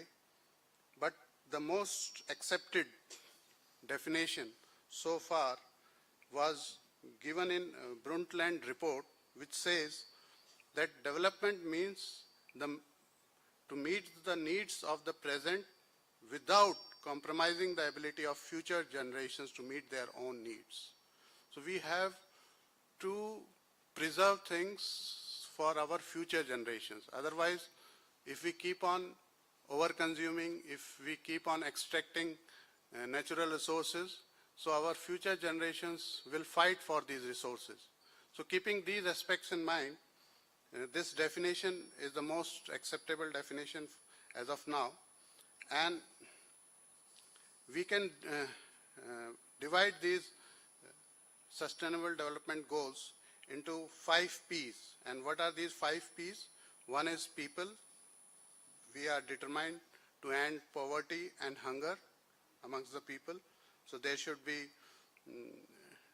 equality among the people. Then planet. We have only one planet on which we live. So we need to protect this planet from degradation. Then prosperity. We have to see that we can enjoy prosperity and fulfilling lives at all the fronts, economic, social, and also the technical progress should occur in harmony with nature. Next, peace. We have to be determined to foster peaceful, just, and inclusive societies, and a society which is free from fear and violence. Next is partnership. We are determined to mobilize the means required to implement this agenda through a revitalized global partnership for sustainable development based on the spirit of strengthened global solidarity, focused in particular on the needs of the poorest and the most vulnerable, and with the participation of all countries, all stakeholders, and all the people. And to achieve this, I think education may play an important role. Why in particular education? Because education is a fundamental right of each and every person. Education is the enabling right which will enable you, which will empower you. Education is for public good, and it is education for sustainable development which will foster critical thinking, collaboration, and decision-making skills to address the global challenges like climate change, inequality, and resource scarcity. So the goals of education for sustainable development are to promote awareness of the interdependence of natural, socio-economic, and political systems at local, national, and global levels to encourage analytical reflection and decision-making. So we need to make our world safer, healthier, and more prosperous. We can improve the quality of life of millions of people throughout the world if we are able to impart education in proper way. And this can be done by creating awareness, skills, and values so that a child can take his can play his role, responsibility in a responsible way in the society for sustainable development. Now, I come to my next aspect of my presentation. How can we incorporate language teaching into sustainable development? Now, if you see that there are two main theories where we can see some sort of integration of sustainability into English language teaching. One is obviously education for sustainable development, and another theory is about second language acquisition. We need to understand and implement strategies how these two could be intersected to empower students to address these global challenges. And whereas ESD advocates about imparting knowledge, skills, and values, similar way, the second language acquisition also emphasizes communicative competence and socio-cultural theory, which provides insights into how language learning can be enhanced through contextually rich, meaningful communication about real-world issues to promote cognitive and linguistic development through social interaction and collaboration. So if we combine these two theories of ESD and SLA, that is second language acquisition theory, we see some interconnection. And because of this interconnection, you can see that Professor Stibb, he came out with the concept of eco-linguistics. So we have ecofeminism in literature, but now we are coming up with this concept of eco-linguistics. Also, there has been some practical applications also which can be incorporated through through curriculum design. Some interdisciplinary approaches can be noted where sustainability themes were integrated through subjects such as environmental science, geography, and ethics. This holistic approach ensures that the sustainability is not an add-on, but a core component of the language learning process. So there are ways, there are means and methods by which we can integrate sustainability in education, as I talked to you about curriculum development. Also, classroom activities. There could be varied and innovative activities, including project-based learning. There could be debates on environmental issues. Simulation games could be done. Collaborative research projects can also be identified. Along with this, we can also, before discussing this challenges, let me tell you some more ways. One is by teacher training. Obviously, through effective teacher training program, we can integrate sustainability topics in that, and we can have sustainable workshops and pedagogies and to access to specialized teaching material. Also, our assessment methods, innovative assessment methods such as reflective journals, portfolios, and oral presentation on sustainability initiatives, they could be highlighted. So these methods assess language proficiency and students' engagement with sustainability issues. So ultimately, what we are trying to do is to integrate sustainability into ELT so that our goals of cultural diversity, educational context, and with these diverse pedagogical approaches, our educators can bring a significant change in the society. Also, if you see some of the case studies which I could find, especially in Turkey, they have come up with green curriculum. They have designed it based on the aspects of sustainability. So likewise, the policymakers can come up with such sustainability approaches which can be incorporated in school level, in higher education as well, so that students, the upcoming generation, is more responsible and they think twice before taking any decision. Obviously, there are some challenges, like there is shortage of materials, cultural curricular integration has not come to that extent to which we are hoping. Also, if you see the teacher training, the professional development programs, which are very vital way of bringing these approaches into implementation, so there are some gaps. So there is a need and a strategy to include education for sustainability development success. And this is possible when we have proper teacher training programs, when we engage local communities. Recently, I read one article written by one of the Nobel Prize winner, where he says that we cannot remove hunger from the planet unless we engage local communities. So we need to enforce and see that local communities are also involved in and then leveraging technology for education. So as educators, we play a significant role in promoting sustainable development.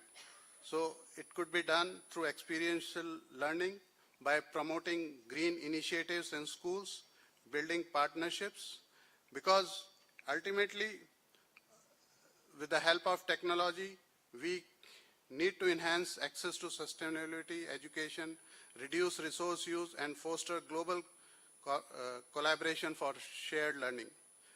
Why we need to implement all these practices is because the future of our planet depends on how far we are able to reach to the common people.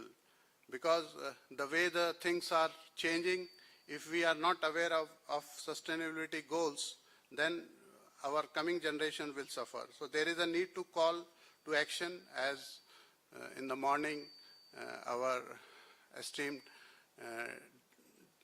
Director General Sir, he also emphasized on calling to an action. So let us commit to nurturing a generation of more informed, ethical, and action-oriented global citizens who prioritize sustainability.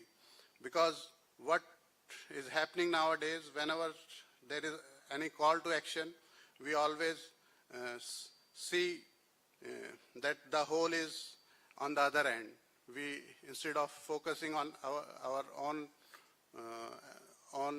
works and focusing on our own efforts, we start looking on to the other side.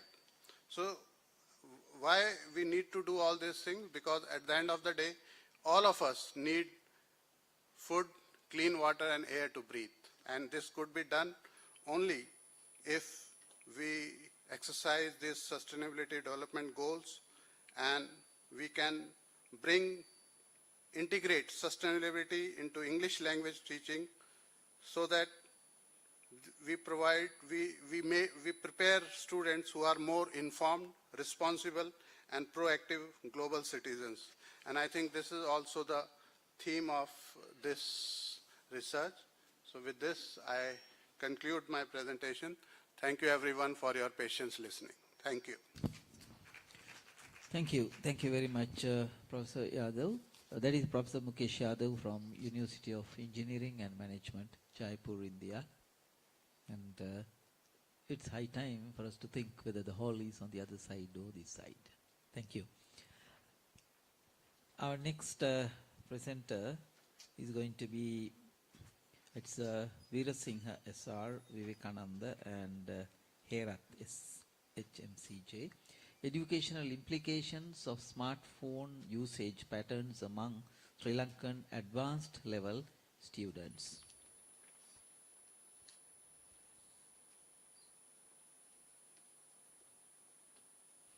Our presenters represent Lincoln University College, Malaysia. Over to you. Thank you, sir. Greetings to everyone in this audience. Today I am presenting this abstract, the research findings of ongoing PhD research, of my PhD research under the supervision of Dr. B. Vivekanandam and Dr. Mrs. HMC J. Herath. They are these co-authors, and today I'm presenting the part of the research findings, very small part of our research findings today to this important research conference.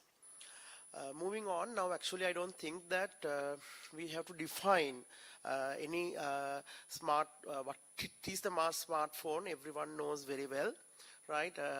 And before I proceed, I would like to emphasize one principle which we maintain throughout this research is we want to study the patterns of smartphone usage by Sri Lankan A-level students, and based on the findings, we want to provide an instructional model how to use smartphones for educational betterment and psychological well-being. Because it's no point, it's a joke if we say in this today era not to use a smartphone.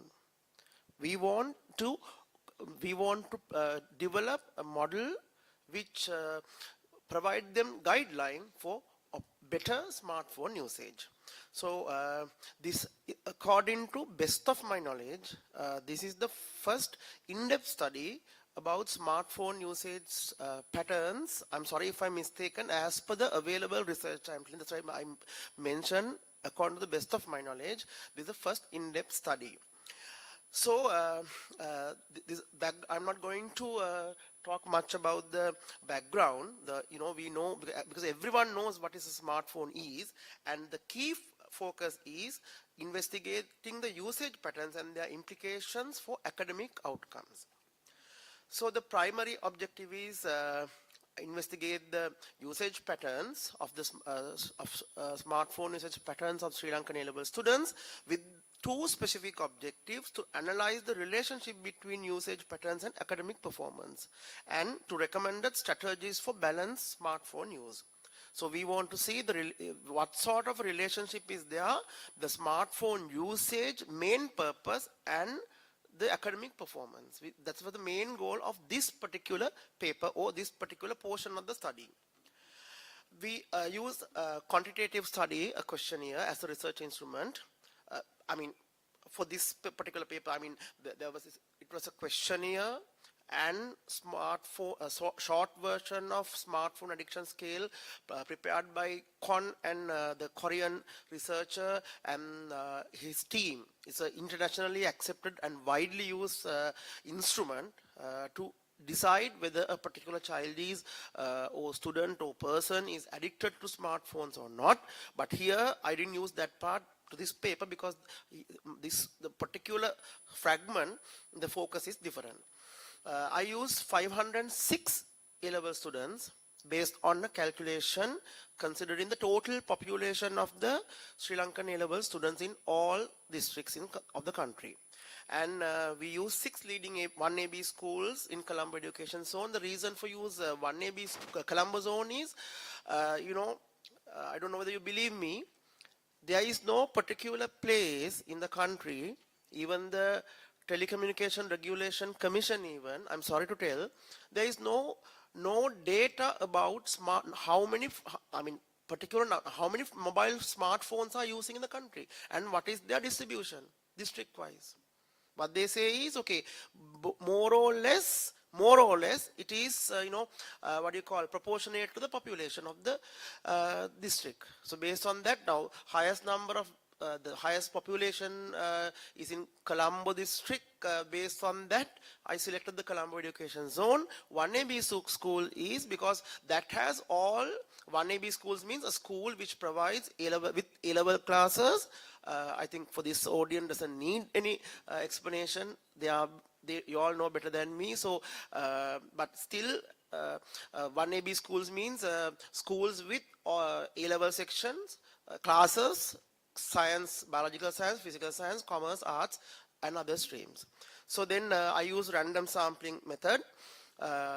So the data collection using a prepared questionnaire, I collected the demographics, then smartphone usage patterns. So you can see that. Then the GCE O-level results, another challenging thing. Now we are focusing Sri Lankan A-level students, but to compare or take some, to get an idea about the academic performance, there is no common exam during the A-level time, because different schools, at least there is no zonal exam for A-level classes. Right, at least up to grade 11, I guess, they are the what you call Western Province or the Provincial Department of Education, they provide papers. For A-level, that is also not there. So there is no common exam for us to to compare their particular education achievements. Right, I know education achievement is a very broad term, but in a research we have to narrow down it. So therefore I had to use the most recent public exam is O-level exam, and and then we asked them actually to scale the self-reported self-reported indication, considering their O-level results and current education level as they feel. That was the only solution for this problem, to get this results data. Then I use chi-square test to determine the relationship between usage and academic outcomes. The key findings, the 48% of the population were girls. The average age is 17.8 years. 81% of this sample own their own smartphone. Okay, at least they are in the A-level class. Now, the daily usage, the internationally recommended maximum duration for smartphone use is 2 hours. Right, basically, but if you can see now in the yellow color, 1 to 2 hours per day, less than 1 hour light blue color. So therefore basically that comes to 37, let's say. So 63% exceed the recommended time. Now the recent guidelines changing this 2 hours for recreational purposes, because of I think after the COVID and all, we cannot expect them to, because online classes are happening. So but the research papers mainly say even for lengthy online classes they prefer laptop because of the posture, right, rather than a smartphone, actually, even for online classes. But as we all know, we are in a crisis, economic crisis. I don't know how far most of us are from the middle class, economical background, so it's not easy to get a smartphone, because laptop, because smartphone does too many things: communication, information, banking, so and so forth. So therefore there's a high tendency of purchasing smartphone in every family, but not a laptop.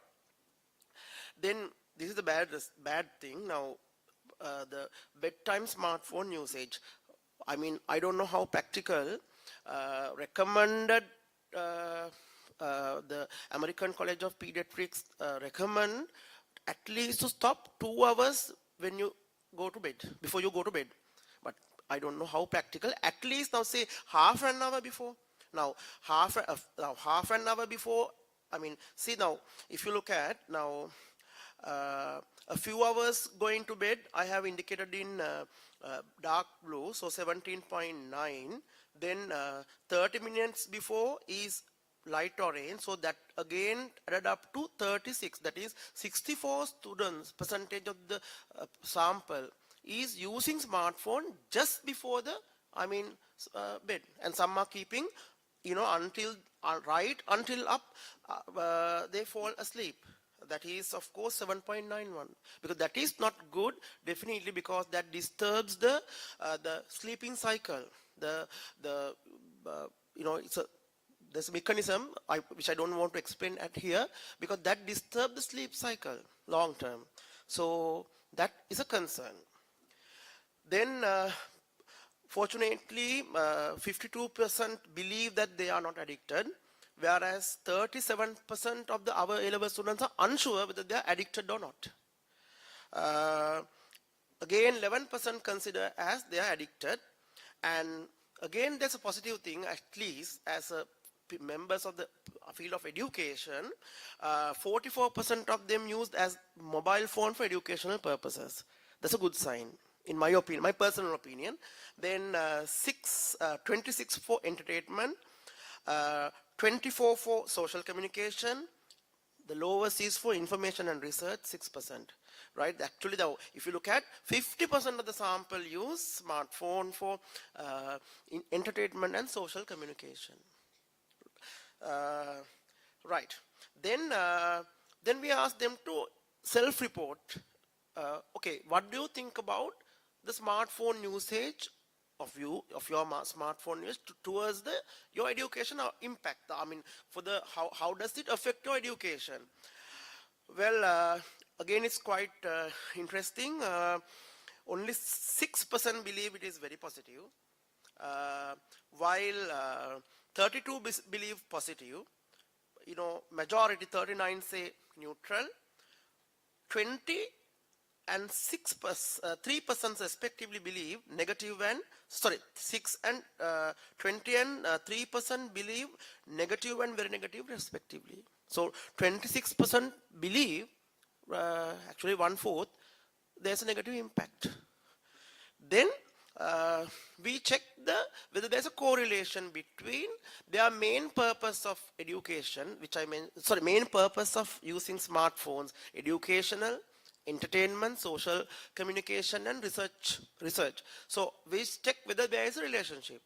We found a significant relationship between, if they use smartphone for education purposes, you know, that portion, the results are significantly different, higher than the other segment who use smartphone for different purposes.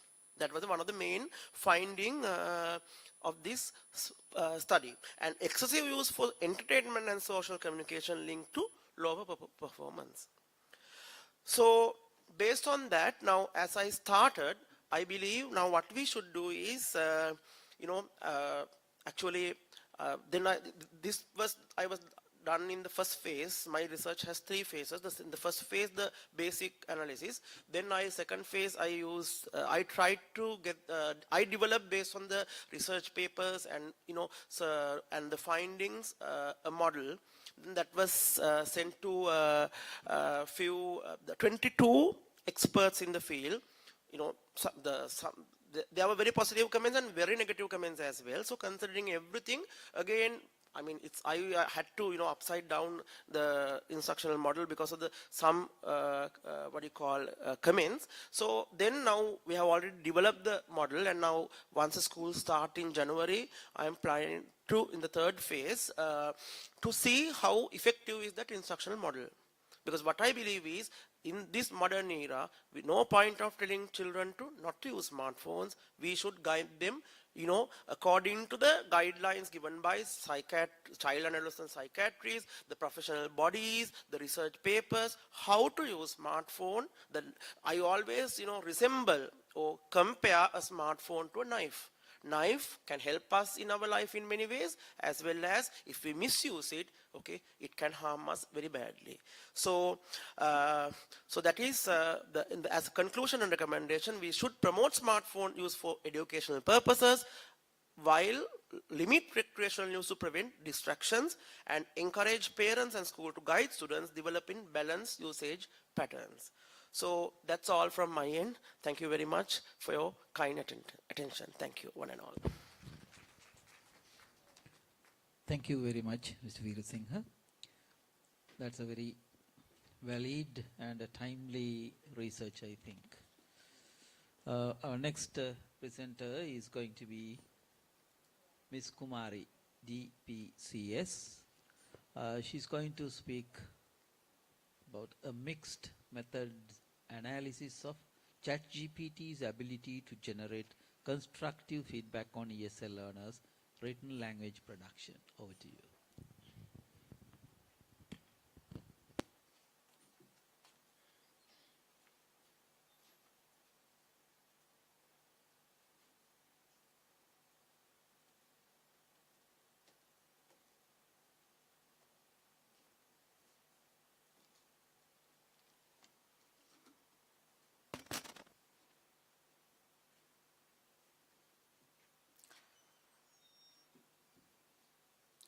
Good afternoon, everyone. Then, first of all, I would like to permission from the chief guest with all. Then I am DPCS Kumari from Ruanpur National College of Education. Firstly, I would like to thank my supervisor, sir, Mr. Chintaka Chandra Kumar, University of Colombo, for guiding to this study. And also, I would like to thank NIE for giving this opportunity. Then I am going to present my research findings. My research topic is the developing interpersonal capabilities associated with the emotional intelligence of the teacher trainees. This is my overview. I think lack of the time durations, I am not going to tell one by one what are the main components of the today presentation. According to the overview, the first one is the introduction. Then in 2013, then World Health Organization emphasized that the mental health is the fundamental component of the individual. Because we all know without mental health, we can't live with happily. We can't live with well-being in society. Therefore, mental health is the fundamental component of the individual. Without the lack of the mental health, we have to face any problems related to the physical and the mental health issues, and it causes to dysfunction in our day-to-day life. And meanwhile, in 2019, the WAN revealed that there is a significant relationship between the emotional intelligence and the mental health. Not only WAN, the lot of researchers emphasize that the high level of the emotional intelligence causes to high level of the mental health. And also, the low level of the emotional intelligence causes to the low level of the mental health.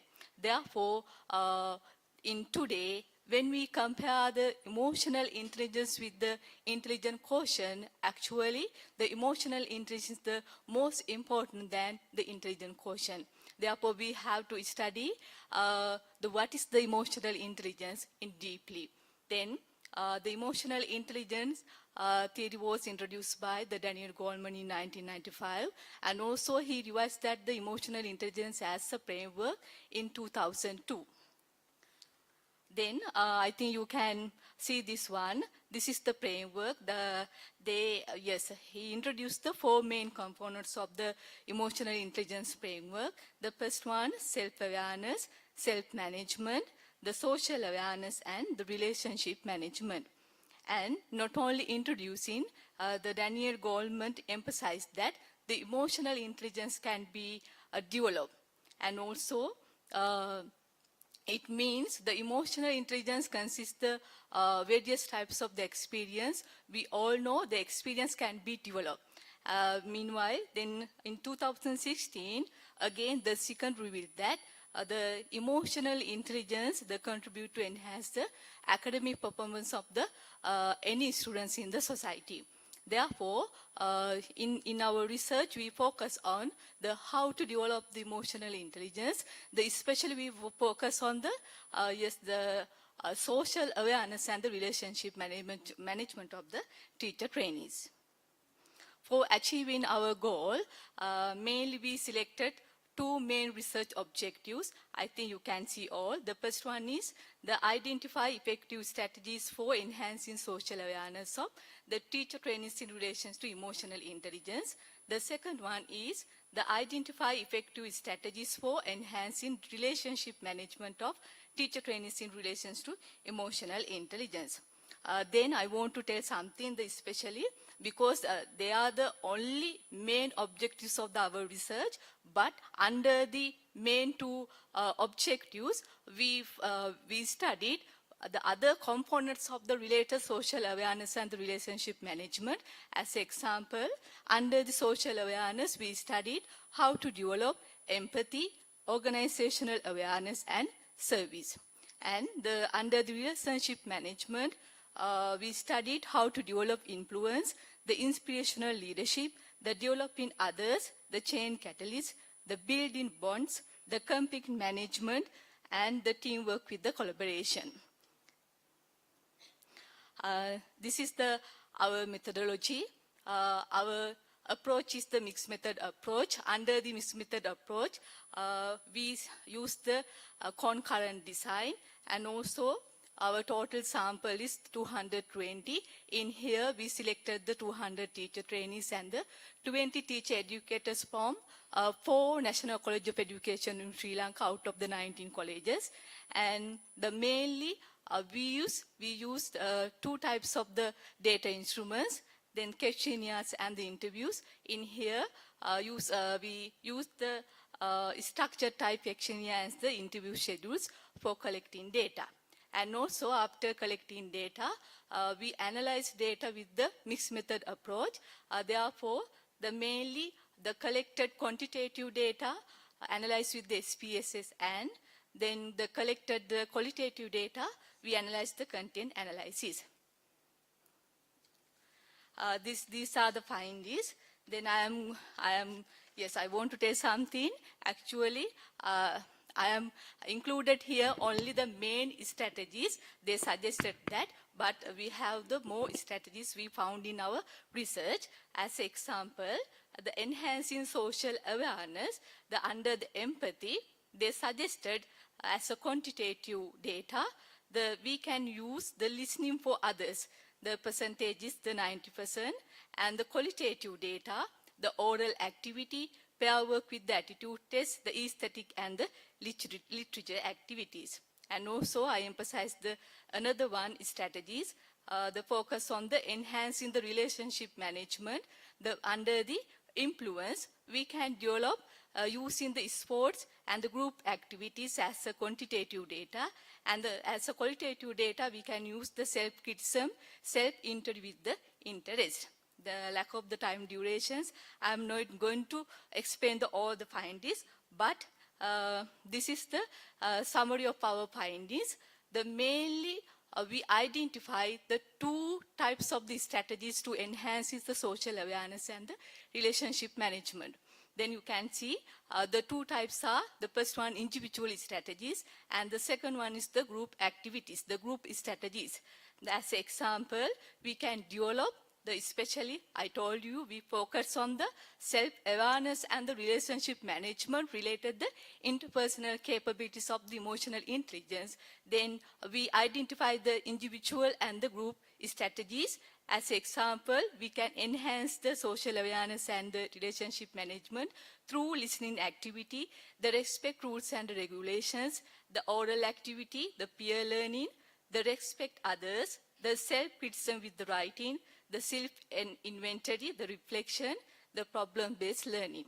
And also for enhancing emotional intelligence using with the group strategies, the pair work with the attitude test, the aesthetic and the literature activities, the conducting contests and the evaluating, the field works, the welfare association, the leadership program, the sports, the learning circle, the entertainment program, the open group discussion with the circle, the project-based learning, the religious activities, problem-based learning. These are our conclusions and the recommendations. Then mainly we identify the emotional intelligence the most important when we compare the intelligence quotients, because it helps for enhancing especially our academic performance of any type of the students in the society. And other thing is the emotional intelligence can be developed. Therefore, we identify 2 main strategies to develop the social awareness and the relationship management. And then my recommendations is, especially I recommended, we can use the emotional intelligence program to enhance social awareness and the relationship management, and also develop some module for the emotional intelligence program. And other thing is, then I think not only teacher trainees of the NCOE, we can plan and implement these types of the emotional intelligence program with the module to enhance any group of the training program in Sri Lanka.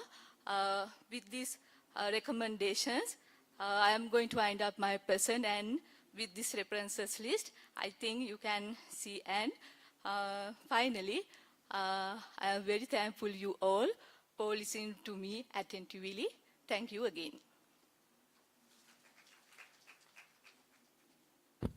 Thank you, Ms. Kumari. I'm sorry, there was a technical error in the introduction. Actually, Ms. Kumari's title is Developing Interpersonal Capabilities Associated with the Emotional Intelligence of Teacher Trainees.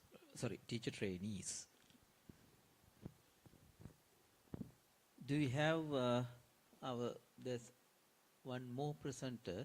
At the beginning, he or she was not here. Vetha Singha GVK.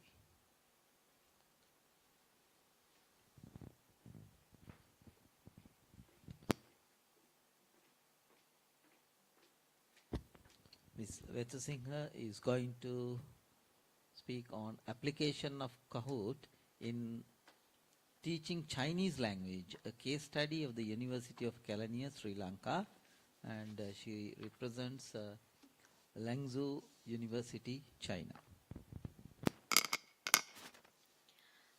Good afternoon to everyone. I'm Vindhya Vettasingha, a postgraduate student at Lanzhou University at China.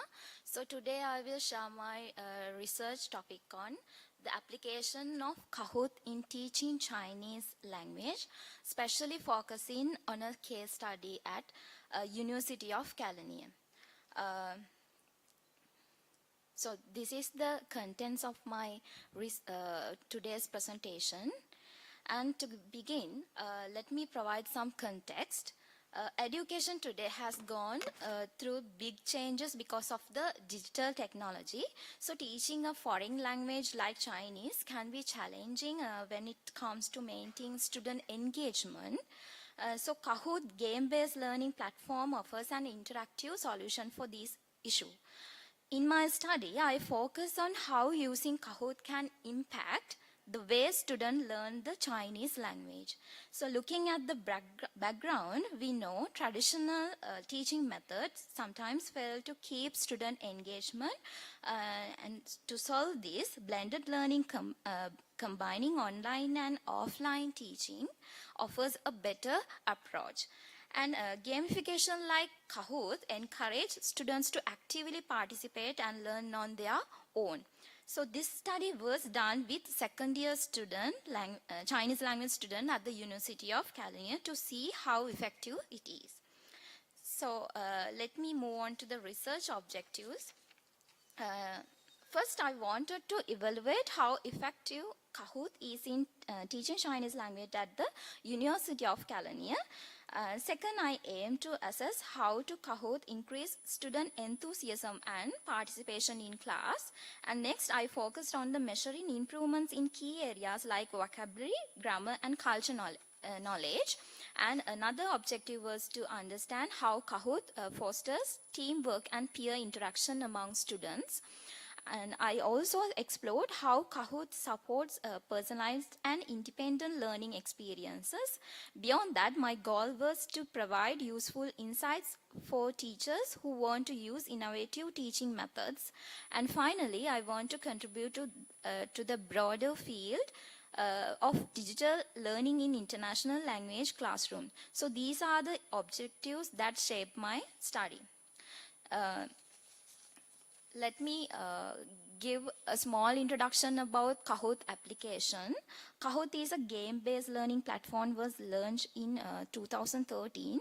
It's designed to make education more interactive and engaging. Today it's used in over 200 countries with millions of active users every day. Now let's look at some key features of Kahoot. It allows educators to create quizzes, surveys, and discussions, and it supports to variety of questions type like multiple questions, true and false, and even puzzles. Kahoot integrates multimedia such as images, videos, and diagrams to enhance learning. So including points, leaderboards, and time limits to make learning competitive and fun. Lastly, it provides immediate feedback which help assess student performance in real time. So moving on its educational benefits, Kahoot improves student engagement and encourage collaboration. It enhances enhances knowledge retention, especially for subjects like vocabulary and grammar. It creates a dynamic and interactive classroom environment, and visual aids and quizzes make concepts easier to understand. Finally, real-time analytics help teachers tailor lessons to meet student feedbacks. That's why Kahoot is such a powerful tool in modern technology, modern education technology. So let me these are the exercises I have done by using this Kahoot platform. These exercises align to the HSK, that means Chinese Language Proficiency Level 3 textbook. Let me now explain the methodology used in this study. For this study, I used mixed method approach. Quantitative data were collected through quizzes and questionnaires, and qualitative data came from classroom observation and student feedback. First, the research design is based on the comparative experimental framework. Two groups were selected for this study. The experimental group consisted of 17th of second year Chinese language special student at University of California, and the control group included 15 students, third year non-major Chinese students. For the experimental group, I used Kahoot in their HSK level 3 classes, and they participate with fun and interactive quizzes and vocabulary games that match their lesson. For the control group, I used the usual teaching method without Kahoot, like doing exercises on workbook like that. So next, data collection was carried out using the following tools. Surveys and interviews were used to capture student feedback and attitudes toward use of Kahoot. And classroom observation helped to understanding how Kahoot influenced engagement, participation, and teamwork. So lastly, the data analysis focused on comparing results from the post-test along with the analyzing surveys, responses, and observation notes to assess the Kahoot impact on student outcome. So these are the analysis and findings. I have recorded their exercises results, the control group and experimental group. This analysis compares to groups of the students. The control group taught using traditional method, and the experimental group which use Kahoot as a learning tool. Students showed, in control group, students showed mixed performance in their lessons. Some did well, but their results were inconsistent. This suggests that traditional teaching methods may not engage all students effectively. And in experimental group, students who used Kahoot performed better and more consistently. The interactive and fun features of Kahoot help them stay engaged and understand the lesson more easily. Overall, the experimental group performed much better than the control group, and this shows that using Kahoot can make learning more interesting and improve student outcomes. So in qualitative findings, students in the experimental group showed increased engagement and motivation. Kahoot quizzes enhanced their vocabulary and grammar retention compared to the traditional methods. So, and students also reported enjoying the interactive and competitive nature of the platform. And let's summarize the key points in here. Advantages of Kahoot. Kahoot makes learning fun and interactive, helping students to stay engaged, and it focuses on the needs of students, making learning easier for everyone. And it also teaches about Chinese culture while improving language skills. And challenges in here, activities need to match the goals of the lesson, and teachers need to proper training to use tools like Kahoot effectively. For recommendation, for teachers, use game-based tools like Kahoot and keep lesson update to match the curriculum. And for schools or universities, for training, offering training for teachers and encourage new ways of teaching like using modern technology and giving them necessary facilities for them. And I believe integrating platform like Kahoot can significantly enrich language education. So I decided to use Kahoot for future classes also. These are the references that I use for my research, and that brings me to the end of the presentation. Thank you for hearing. Thank you, Ms. Vetasinghe. All right, now we have come to the end of all our presentations. I can open the floor for questions. Please direct your questions to the particular researchers. Name the researcher, the presenter, and then please come up with your questions. And try to make your question as brief as possible.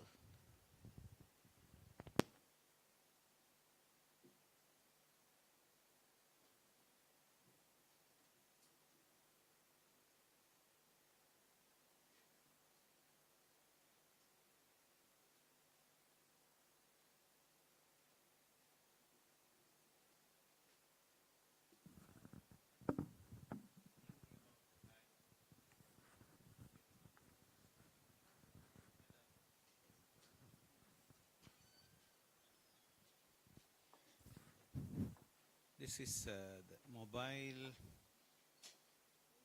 usage for O-level students.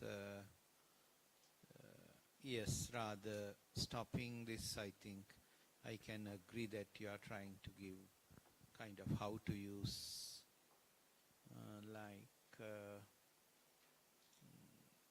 now you all know that, as you pointed, I am also, I don't think I am using the mobile phone before go to the bed 2 hours. I am also going to the bed from the mobile phone. Yeah, we all know that. Any practical plan or any suggestion to usage for the A-level student? Do you have any proposal, practical suggestions? Like, if you have, happy to hear that.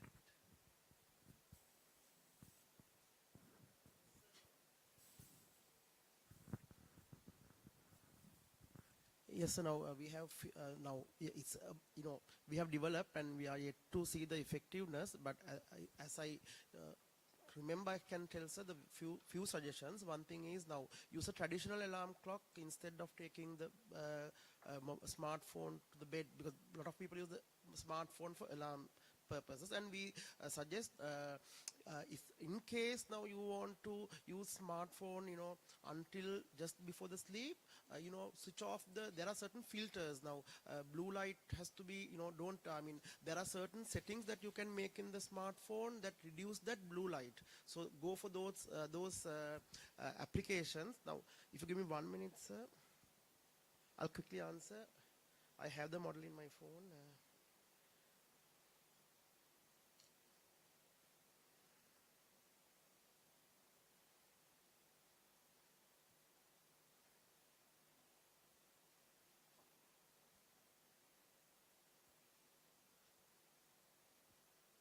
Yeah, these are the suggests that keep the alarm, use a traditional alarm clock instead of phone.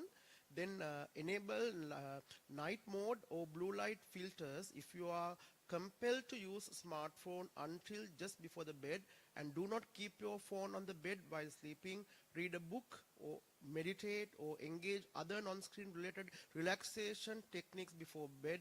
Avoid screen at least 30 minutes before sleeping. Instead of 2 hours, now we have brought down to 30 minutes. That is the maximum that, because now whatever the model we develop has to align with the recommendations of professional bodies. So considering certain findings in the research, we decided to, be practical and bring down to 30 minutes. Now, I think we all should adhere for 30 minutes. I think that is not that difficult, I believe, sir.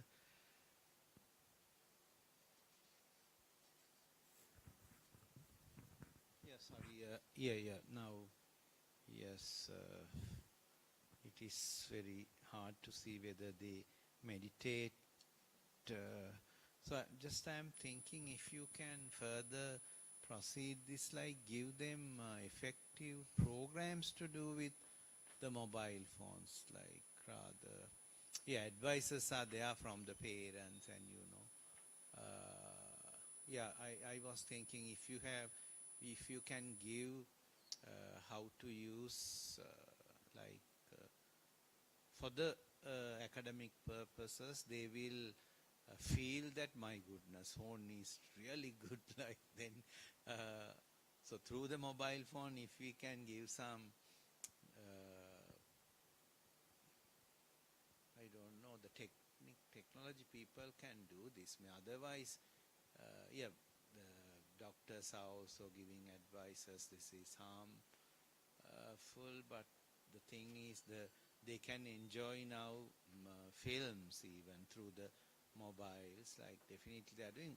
My concern is if you can design proper programs, then they will fed up this.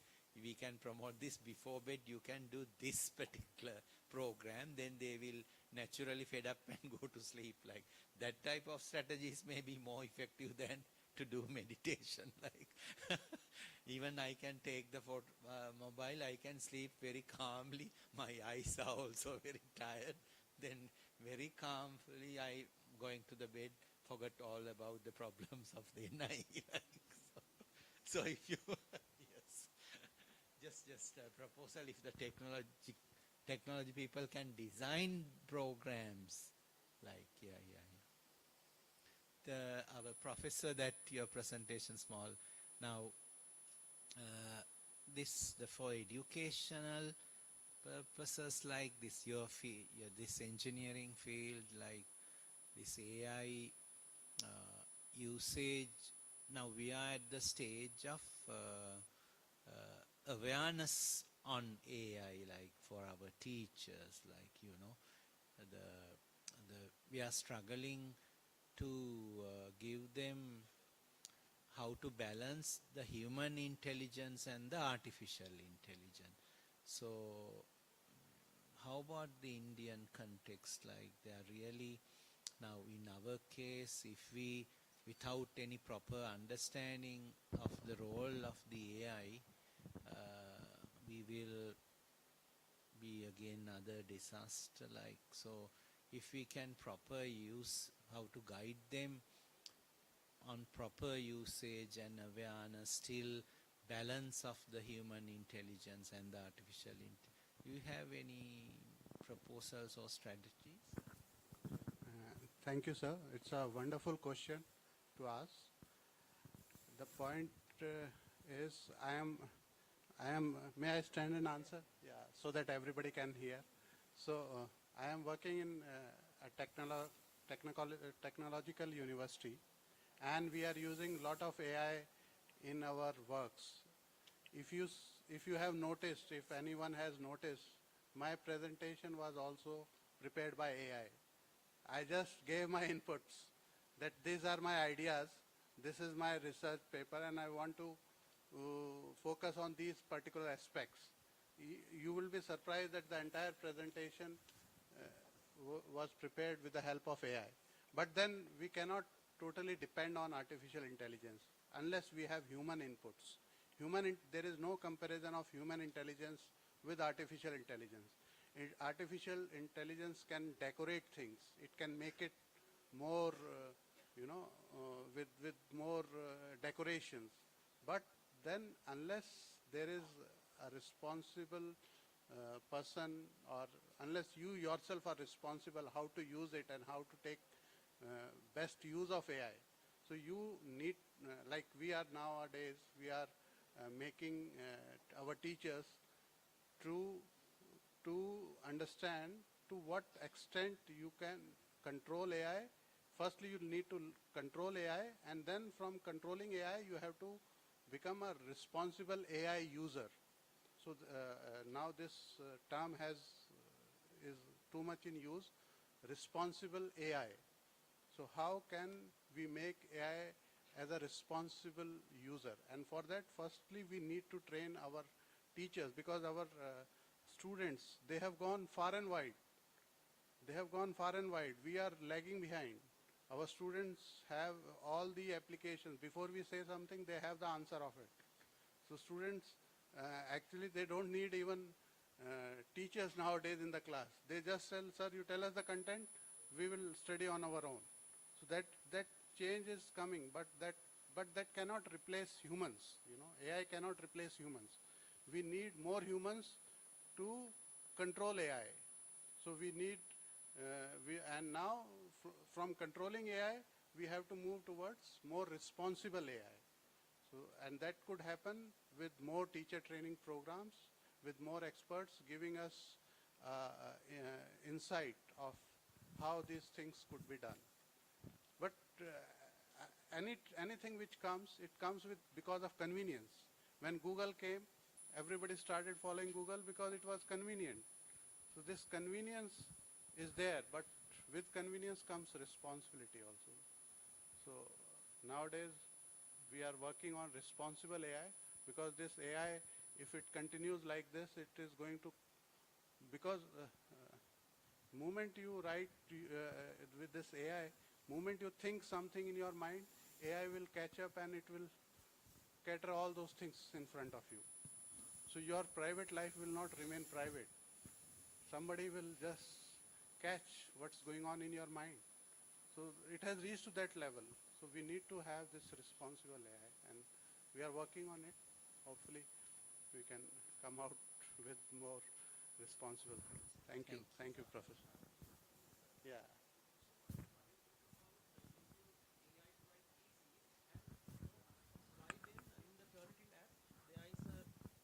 So my question is, what is your opinion as an expert using AI to write theses? And then, why then, the answer is open, but so then why in Turnitin app now, like plagiarism, now there's another component, AI writing. Yeah. So does that indicate AI is, the universities do not accept AI writing?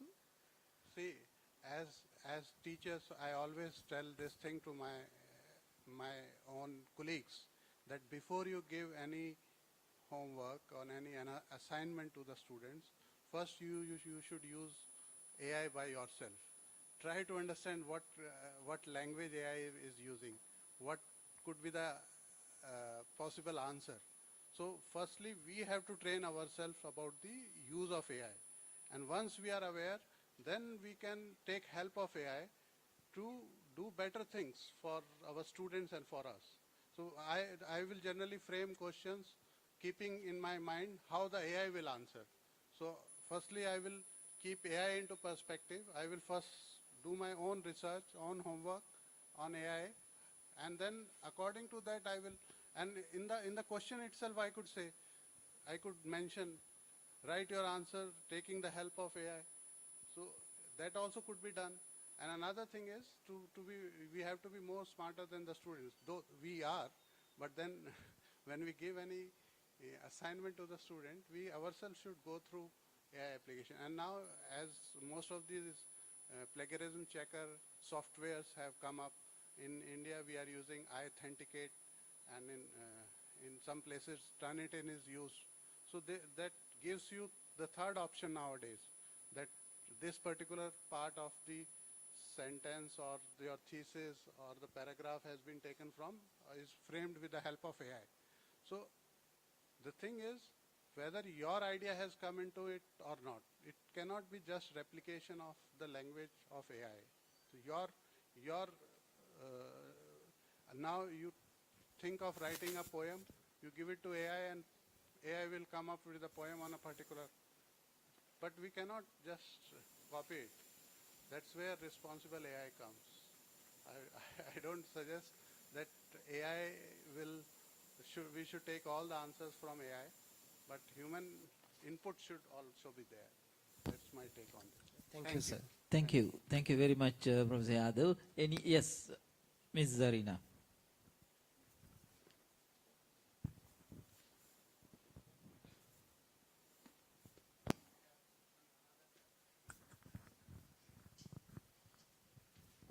Yes, my initial question was for the designer of Kahoot. How to bring in culture in Kahoot activities. And I also have another question for Professor.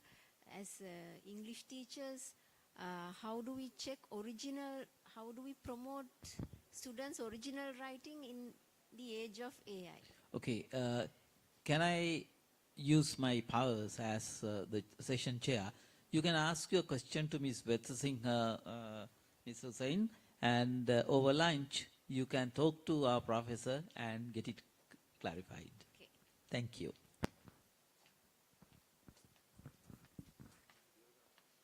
When I designing culture quizzes in Kahoot, so Kahoot can integrate videos and audios also. So I integrated some aligned to culture videos. So according to that, I have made the quizzes likewise by using that Kahoot platform. Thank you. Thank you very much.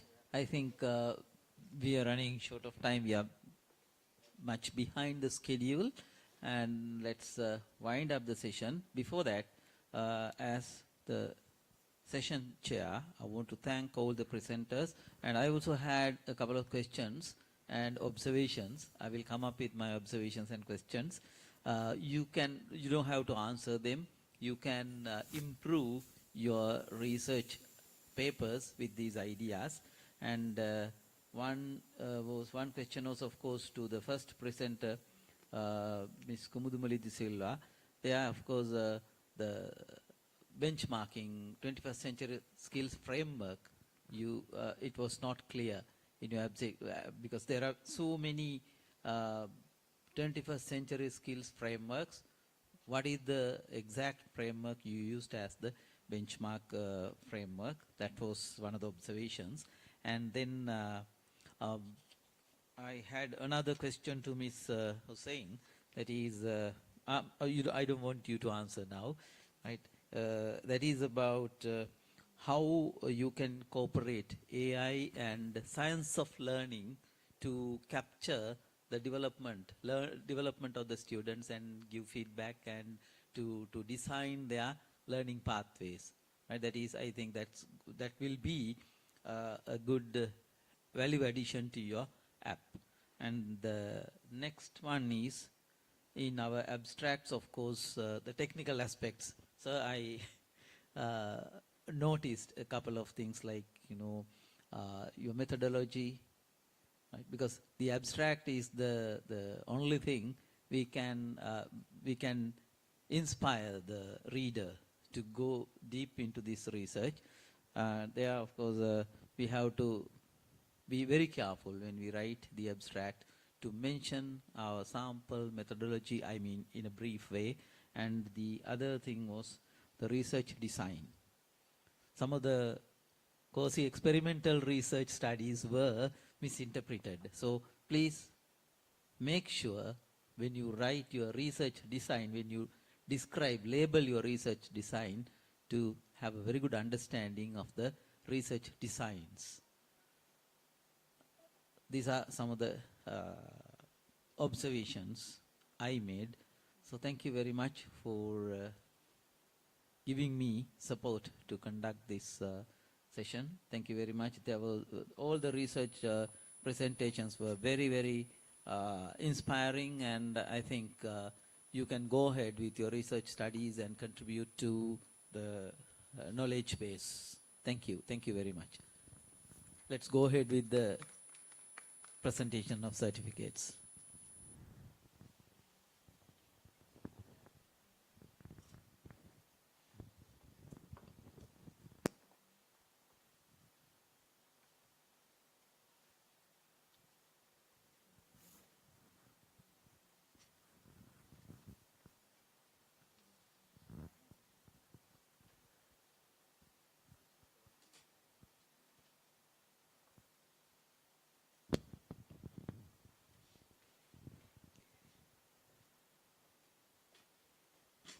Ms. Kumudumali De Silva,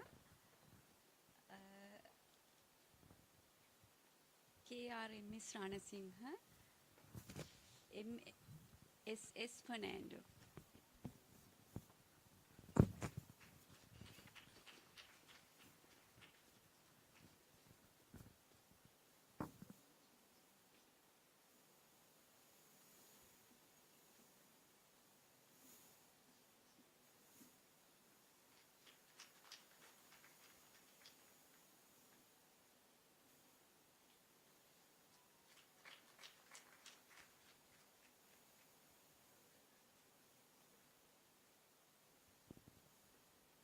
Sarina Hussain.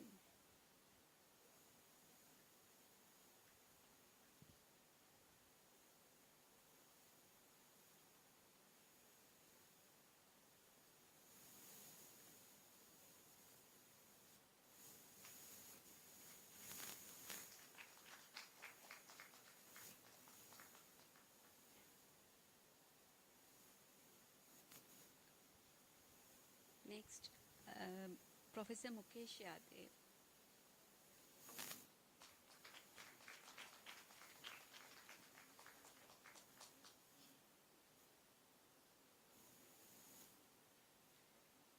S.R. Veerasinghe, B. Vivekananda, HMCJ Herath.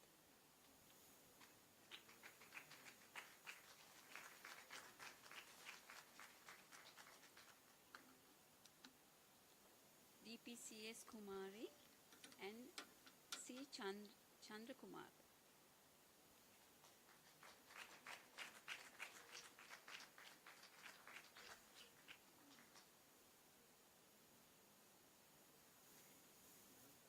DVK Veerasinghe, Vettasinghe.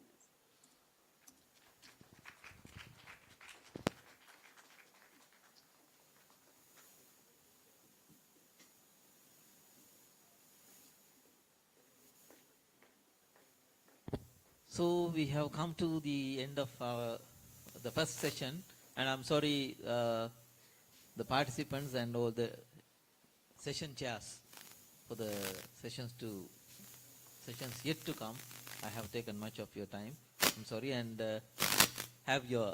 enjoy your lunch, and you can have a very nice academic discussion over lunch. You can meet Professor Professor Setunga and all these research experts and get your research ideas widened. Thank you.